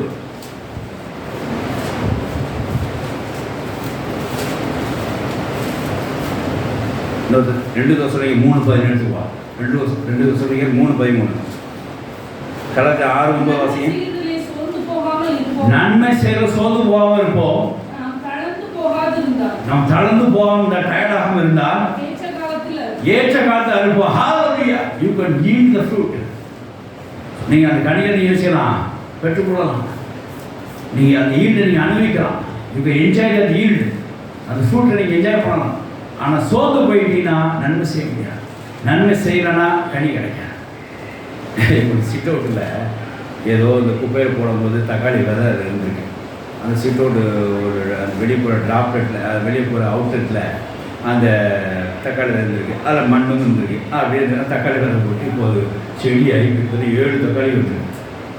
அப்படி தொங்கி இருந்து என்றைக்கோ போட்டது என்றைக்கோ முடிச்சு என்றைக்கோ நேற்று ராத்திரி அது 7 தக்காளி நேரம் எடுத்துருந்தான். ராத்திரிக்குள்ளே ஒரே கணக்காக கேட்டுக்கிறான். ரசம் வைக்க அன்றைக்கி எவ்வளோ தக்காளி ஆகும்பா அப்படின்னா 5000. பரவாயில்லையா, அப்போ ஒரு நாள் சாப்பாடு கேட்ச்சு அப்படின்னா சரி விட்டானா விடலை. இந்த நாளைக்கு முட்டை தொக்கி போகிறோம்ல, அதுக்கு தக்காளி ஆகுமா? அது தக்காளி ஆகும். எத்தனை ஆகும்? அது ஒரு 6-7 ஆகும். 6-7 பரவாயில்லையே, ஒரு ஆகி போச்சு. என்னென்னமோ கேட்குறான். தக்காளி இருக்கிறது ரொம்ப சந்தோஷம். நீ விதைச்சா தானே வரும். சிட்டோடைய அவங்க போனா போயா அது அந்த அசால்ட்டாக விட்டுட்டு அப்படின்னா அந்த விதை எங்கே போயிருக்கோம்? தூக்கி குப்பையோட தெரியும் மழையோட மழையை வெளியே போயிருக்கோம். அதுதான் நீங்கள் தக்காளி விதைச்சிருக்கீங்க. நீங்கள் 7 தக்காளி அது வந்து உங்களுக்கு ஈல்டு வந்துருக்கு. ஹalleluya. அதாவது நன்மை செய்ய சோர்ந்து போகாமல் இருப்போமாக. தளர்ந்து போனோமானால் நம்ம என்ன செய்ய முடியாது, அதை அறுக்க முடியாது. 2 தோசைகள் வாசிப்பா. 2 தோசைகள் 3:13. நன்மை செய்வதில் சோர்ந்து போகாமல் நன்மை செய்ய சோர்ந்து போகாமல் இருங்கள். மேலும் இந்த நிருபத்தில் சொல்லிய வசனத்துக்கு ஒருவன் கீழ்ப்படியாமல் தேவ வசனம் சோதனை நன்மை செய்யல சோர்ந்து போகாதீங்க. நன்மைங்கிறது இங்க விதை. இந்த விதை விதைச்சிட்டே இருங்க. அது சோர்ந்து போகாதீங்க. போதும்பா அவ்வளோதான் செஞ்சிருக்கோம் எந்த கண்டம் அப்படி நிப்பாட்டாதீங்க. சில ஆட்கள்லாம் பேசி பேசி ஒரு போதனை கிடையாது. நான் நினச்சி இந்த ஆள் பேச நிப்பாட்டி உடைக்கணும்னு நினச்சேன். ஆனால் வசனம் பார்க்க எடுத்து சொல்லுது எதையாவது நன்மை செய்கிட்டே எவன் மூலமாக எனக்கு ஒரு ஃப்ரூட் வரும். ஹல்லேலூயா. இன்றைக்கி நாங்கள் எங்கேயோ விதைக்காத ஒரு விதையை கொண்டு நமக்கு ஒரு ஃப்ரூட்டு தக்காளி வீடு 7 தக்காளி கிடச்சிருக்கு அப்படின்னா அப்போ நாம் விதைச்சி அப்படி வச்சுருக்கோம். அப்படி யோசித்து பாருங்கள். தேவ வசனம் சோத்திரம் நன்மை செய்கிற காரியத்தில் செய்கிறீங்க சோர்ந்து பாய் தொடர்ந்து உங்கள் கையின் பலன் இருக்கும் செய்யும். அந்த பசங்க சொன்ன மாதிரி உங்களுக்கு பலன் இருக்க வரைக்கும் நன்மையை செஞ்சு முடிச்சிருக்கு. அப்புறம் பரலோகம் போனதுக்கப்புறம் நன்மை செய்யணும்னு பேச முடியாது. இங்கே உனக்கு என்ன செய்யணுமோ செய்யும். திறன் இருக்க தவிர என்ன செய்யற நீ அதை செஞ்சு முடிச்சிருக்கு. அது கொஞ்சமோ நெஞ்சமோ மீடியமோ லோவோ ஹையோ வாட் எவர் இட்ஸ் என்ன டூ சம்திங் குட் திங்ஸ். ஆமாம் மேக் த சீட். ஏதாவது ஒரு விதை வச்சுட்டே இருக்கு. ஏற்ற காலத்தை அறுவடை செய்யும். நீ தளர்ந்து போகாமல் இருந்தால் ஏற்ற காலத்தில் என்ன செய்வோம் அதை அறுவடை செய்யும். அப்போ தான் உங்களுக்கு கனி ஒரு ஃப்ரூட் வரும். ஒன்றுமே இல்லாமல் படிக்கிறது எனக்கு ஆசை வந்து எப்படி ஒரு படிக்கிறது ஏதோ 4 செஞ்சுருக்கணும், 4 பேர் நன்மை செஞ்சுருக்கணும், 4 வந்து ஒரு பழம் வந்துட்டு போவான். ஒன்றுமே செய்யாமல் அவனெல்லாம் வெறுத்து ஒதுக்கிட்டோம்னா அப்புறம் அங்கே வரும்போது இந்த காய் கசப்பு தான் இருக்கும். 7 சோத்திரம்னால அதனால் நன்மை செய்து நம்ம என்ன செய்யப்போம் சோர்ந்து போகாதிருப்போம். ஹல்லேலூயா. 7 சோத்திரம் உண்டாதாக ஊழியத்திலே சோர்ந்து போகாமல் இருப்போம். 2 கொரிந்தியர் 4:1 2 கொரிந்தியர் 4:1 எக்காந்து கொண்டு ஊழியத்திலே சோர்ந்து போகக்கூடாது. அதுக்கு ஒரு காரணம் சொல்லி இந்த ஊழியத்திலே இப்படிப்பட்ட ஊழியத்தை உடையவர்களாகிய நாங்கள் இரக்கம் பெற்றிருப்பதா சோர்ந்து போவதில்லை. ஹல்லேலூயா. ஊழியத்தை சோர்ந்து போகாதீங்க. ஏன் தெரியுமா? இந்த ஊழியம் நம்மளுதே கிடையாது. ஹல்லேலூயா. இந்த ஊழியம் இயேசு கிறிஸ்துவோட அவர் வருகைக்கு செய்தால் ஊழியம் ஆரம்பிக்கப்படும். இதில் சோர்ந்தே போகக்கூடாது. ஆண்டவரே என்னால் முடியல பேச்சே இருக்கக்கூடாது. ஒரு நாள் எவ்வளோ சும்மா ஓடிட்டே இருக்குது ஆண்டவர் சொல்கிறார். சோர்ந்தே போகாத. 5 10 10 12 எது வேணாலும் பண்ணிக்க. சோர்ந்து மட்டும் போயிடாது ஊழியத்தில். 7 சோத்திரம்டா யோவான் 15:5 வாசிக்கும் போது இந்த ஊழியம் நம்ம செய்யணும் அப்படின்னா இயேசு இங்கே அவர் அந்த கொடியாக நம்ம செய்து கொண்டிருக்கிறோம். அதை மாதிரி புரிஞ்சுக்கணும். நம்மளால் செஞ்சுட்டு இருக்கோம் நாம் நினச்சிட்டு இருக்கிறோம். அதனால தான் சோர்ந்து போகிறோம். நாம் செய்கிற அந்த ஊழியத்தை அவர் ஒழித்த அவர் என்ன செஞ்சுட்டு இருக்க நம்ம பாத்திரமா எடுத்து பயன்படுத்திருக்க. வாசிக்கலாம். நானே திராட்சை செடி பார்த்துக்கோங்க. திராட்சை செடி அவர் தான். கொடிகளை நம்மளை அவர் வச்சிருக்கிறார். அப்போ நம்மளும் மாதிரி பேசிட்டு இருக்கிறோம். இந்த கொடியே அவர்கிட்ட வந்துதான். அடுத்தது ஒருவன் எடுத்து நாம் நினைத்திருந்தால் மின்னிய கணிந்து கொடுப்பான். அந்த ஊழியம் அவனுக்கு கனி கொடுப்போம். தேவவசம் சோதனை இந்த ஊழியத்தை நாம் செய்கிறோம். என்னோட ஊழியம் அப்படி எவன் நினச்சி செய்கிறானோ அவன் சோர்ந்து போவான். வழியில் தேவவசம் சோதனை உண்டாதாக அவன் சோர்ந்து போகாமல் இருக்குன்னா இந்த வார்த்தையை பயன்படுத்திக்கணும். ஆஹா இது தேவனுடைய ஊழியம். இது அவர் கொடியாக இருக்கிறார். ஏன்னா நான் இங்கே அவர் சார் இங்கே அவர் செடியாக இருக்கிறார். நான் இங்கே கொடியாக தான் இருக்கிறேன். இங்கே செடியாது அவரோட தான். இங்கே நான் சாதாரண ஒரு கொடி தான். நான் அவனை நினைத்திருப்பேன். இந்த ஊழியத்தை நடத்துவேன் அப்படின்னு போயிட்டே இருக்கணும். கர்த்தருடைய சோத்திரம் உண்டாதாக. அதே 1 தீமோத்தேயு 1:12 வாசித்து பாருங்க. நான் உண்மை உண்டுன்னு சொல்லி கர்த்தர் ஊழியத்தை ஏற்படுத்தியிருக்கிறார். அதனால் இதை நான் சோர்ந்து போகாமல் செய்வேன். இந்த வார்த்தை கேட்டுக்கங்க. இந்த பலப்படுத்துகிற வார்த்தை ஏன் வந்துச்சு? சோர்ந்து போகல காட்டியிருக்கா வந்துச்சு. ஹல்லேலூயா. என்னை பலப்படுத்துகிற இயேசுவை கொண்டு என்னை பலப்படுத்த இயேசு என்னை உண்மை உள்ளவன் என்று எண்ணி இந்த ஊழியத்தை ஏற்படுத்தியிருக்கிறார். நீ செய்யற அந்த ஊழியத்தை அவர் ஹேண்ட் ஓவர் பண்ணியிருக்கிறார். அவர் ஒன்று வச்சிருக்கிறார். அவர் ஃபிக்ஸ் பண்ணியிருக்கிறார். நாம் எதுவும் செய்யறோமே நம்ம போய் சோர்ந்து வந்துருக்கோம். நம்ம செய்யற அந்த ஊழியத்தை பெண்ணாஸ் பண்ண மாதிரி இது உங்கள் ஊழியம். நான் என் கலங்கணும் அழைச்சது நீங்கள் நடத்தி செய்வீங்க. அவ்வளோதான் கர்த்தர் ஊழியம். அதை யோவான் 15:16 வாசிக்கும் போது நான் உன்னை ஏற்படுத்தினேன் என்று சொல்றார். நீ என்னை தெரிந்து கொள்ளவில்லை, நான் தான் தெரிந்து கொண்டேன். நீ கனி கொடுக்க முடியாது, நான் தான் உன்னை ஏற்படுத்தினேன். என்னுடைய திராட்சை செடியிலே உன்னை கொடியாக நான் தான் ஏற்படுத்தினேன். என் கொடியில கனி கொடுப்பாய். இந்த ஊழியம் கனி கொடுக்கும். சோர்ந்து போகாதே என்று இயேசு சொல்றார். வாசிக்கலாம். நீங்கள் தெரிந்து கொள்ள நான் தெரிந்து கொண்டேன். நீங்கள் என் நாமத்தினாலே பிதாவை கேட்டுக்கொள்ளுங்கள். நீங்க நாமத்தை பிதாவை கேட்டுக்கொள்ள எதுவோ அதை அவர் உங்களுக்கு கொடுக்க அவர் உங்களுக்கு கொடுக்கத்தக்கதாய் நீங்கள் போய் கனி கொடுங்கள். உங்கள் நிலைத்திருக்க வேண்டாம். ஹalleluya. நான் உன்னை ஏற்படுத்தினேன். இந்த ஊழியத்தை அவர் நம்ம தான் அவர் ஏற்படுத்தினார். உண்மையுடன் சொல்லி இந்த ஊழியத்தை அவர் எனக்கு கையெழுத்து கொடுத்துருக்கிறார். அதனால நாம் இந்த ஊழியத்தில் கொடி தான். என்ன இயேசு தான் இங்கே செடி, பிதா இங்கே தோட்டம். கர்த்தருக்கு சோத்திரம் இல்லாத பிதாவின் தோட்டமாக. அதனால கர்த்தர் நாட்டின இந்த கொடியிலே நாம் நிலைத்திருக்கோம். கர்த்தர் கொடுத்த இந்த கொடியிலே ஏற்படுத்தி இந்த கொடியிலே நாம் நிற்போம். இயேசு கூட இருந்து அந்த காரியத்தை ஆசிரியப்பார், ஊழியத்தை ஆசிரியப்பார். சோர்ந்து போவார். ஏன்னா இந்த பலன் எல்லாம் என்னை பலப்படுத்தி இயேசு அவர் என்ன செய்ய நமக்கு கொடியாக வைத்திருக்கிறார். அங்கேருந்து ஒரு செடியிலிருந்து ஒரு இந்த கொடி. நீ மட்டும் தனியாக சோர்ந்து போகிற அந்த போய் கிடக்க இல்லையே, வைரஸாக இருக்கும் இல்லையே, ஆல்ரெடி கனெக்டட் தானே. அப்போ ஏன் சோர்ந்து இயேசு சொல்கிறது ஊழிய கனெக்டாக இருந்ததுன்னா நீங்கள் சோர்ந்து போக மாட்டீங்க. ஹalleluya. இந்த ஊழிய இயேசுங்கிற கனெக்டாக இருந்து நாங்கள் சோர்ந்து போவதில்லை. ஹalleluya. இப்படியாப்பட்ட ஊழியத்தை பெற்ற நாங்கள் எவ்வளத்திலும் சோர்ந்து போவதில்லை. ஹalleluya. ஏன்னா இந்த ஊழியத்தை யார் கனெக்டாக இருக்கிறா? செடியாக இருக்கிற எங்களை இயேசு செடியோடு அவர் கனெக்ட் பண்ணி வச்சிருக்கிறார். அப்புறம் என்னத்தை எல்லாம் பவர் அங்கேருந்து வருது. அவர்களை பலப்படுத்துகிறார். எனக்கு உண்மையை நினைச்சுக்கிற கொடியாக வச்சிருக்கிறார். நான் சோர்ந்து போகக்கூடாது. அதனால நம்ம கொடுக்கப்பட்ட ஊழியம் இயேசு நமக்கு கொடுக்கப்பட்ட கொடியா, அவர் செடியில் வந்து கொடியா, அவர்கள் தான் பலத்தை பெற்றுக்கொள்கிறோம். அவர்கள் தான் நம்ம நினைத்திருக்கிறோம் அந்த ஊழியத்தில். ஆனால் சோர்ந்து போகாதீங்க. நம்மளை பலப்படுத்துகிற இயேசுனாலே நம்மளை எதையும் செய்ய முடியும். சோர்ந்து போகாமல் இந்த ஊழியத்தை செய்வோமாக. ஹalleluya. கர்த்தருக்கு ஸ்தோத்திரம் உண்டாதாக. அப்படியே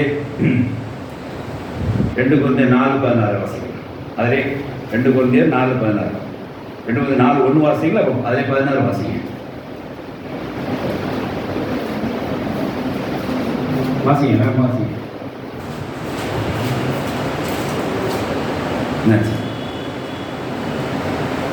2 கொரிந்தியர் 4:1 வாசிங்களா? இப்போ 16 வாசிங்க. அதிலே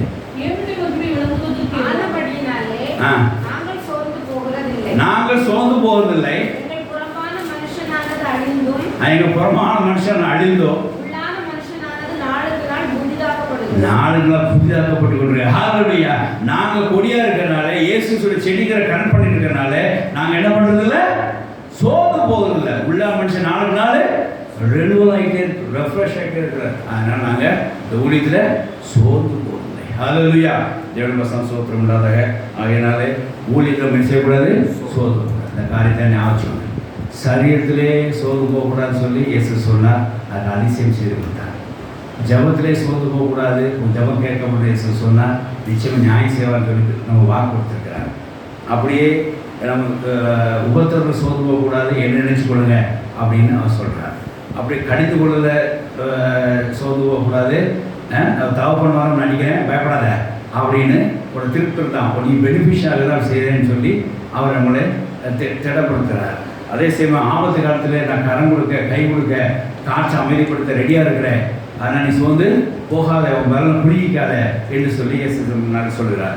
நீ நன்மை செய்ததில் இவ்வளோதான் நம்மளால் முடியும் அப்படின்னு உடனே முடிச்சிக்காத, தொடர்ந்து செய், நன்மை செய், அந்த கனியை பெற்றுக்கொள் என்று சொல்லி இயேசு தலையிடுகிறார். அதே சமயம் ஊழியத்தில் 4ஆவது செடியாக இருக்கிறேன், நீ கொடியாக தானே இருக்கிற, அதுக்கே அவனுக்கு இந்த பாடு, செடி நான் தான் தாக்கணும், என்ன தான் தாக்குவோம், அவனையே தாக்குறான் அப்படின்னு சொல்கிறார். அப்படி இருக்கிறப்போ நீ அந்த ஊழியத்தில் சோர்ந்து போகாத அப்படின்னு, நீ ஏன் ஊழியத்தை சோர்ந்து போகிற என்று சொல்லி கத்த சொல்கிறார்.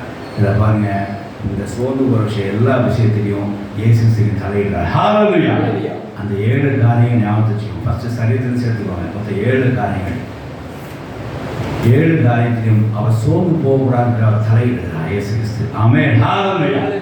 அந்த சோர்வு நீக்கும்படியாக வந்திருக்கிறார். அப்படி இருக்கும்போது இந்த 7 காரியத்தில் நம்ம சோர்ந்து போகக்கூடாதுன்னு சொல்லி வேதம் வலியுறுத்தும்படியாக எக்காந்து கொண்டு நம்ம சோர்ந்து போகாமல் இருப்போமாக இயேசு கிறிஸ்து அதுக்கு உதவி செய்வராக. ஹalleluya. வாசித்து முடிக்கலாம். எஸ்ஏ 40:29. எஸ்ஏ 40:29.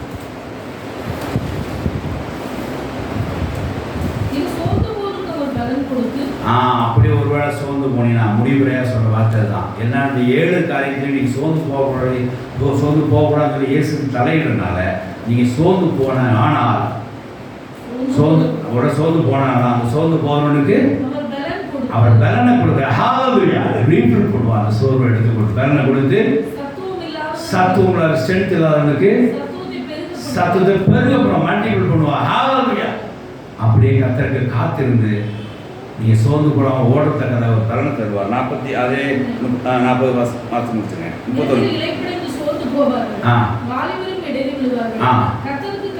கர்த்தருக்கு காத்திருக்கிறவர்களோ இந்த சோர்வுள்ளவனுக்கு தேவன் என்ன செய்வார்? அவர் வந்து பலனை கொடுத்து சத்துவத்தை கொடுத்து கர்த்தர் காத்திருந்து பலனை பெற்றுக்கொண்டு கடலில் செட்டை எடுத்து எழும்புவார்கள். ஓடினாலும் இழப்படார்கள், நடந்தாலும் சோர்வு. ஹalleluya அவங்களுக்கு சோர்வே வராது. ஹalleluya முடிவரை தான். சோர்ந்து போகாதீங்க. நீ சோர்ந்து போனாலும் கர்த்தர் தலையில் விரும்புகிறார். சோர்ந்து போனவங்களுக்கு தான் அப்படி அதிசயம் செய்தார். சோர்ந்து போனவங்களுக்கு கரை நீட்டி கூப்பிட்டார், கரை கூப்பிட்டார். சோர்ந்து போனவர்களை சிச்சிட்டுனா சோர்ந்து போனால் அது பெனிஃபிஷியல் காட்டி கர்த்தர் சொல்கிறார். சோர்ந்து போகிறார். ஒவ்வொருத்தரும் சோர்ந்து போனால் என்ன பார் அப்படின்றார், என் காயத்தை பார் அப்படின்றார். நன்மை செய்கிற சோர்ந்து போகக்கூடாது சொல்கிறார்.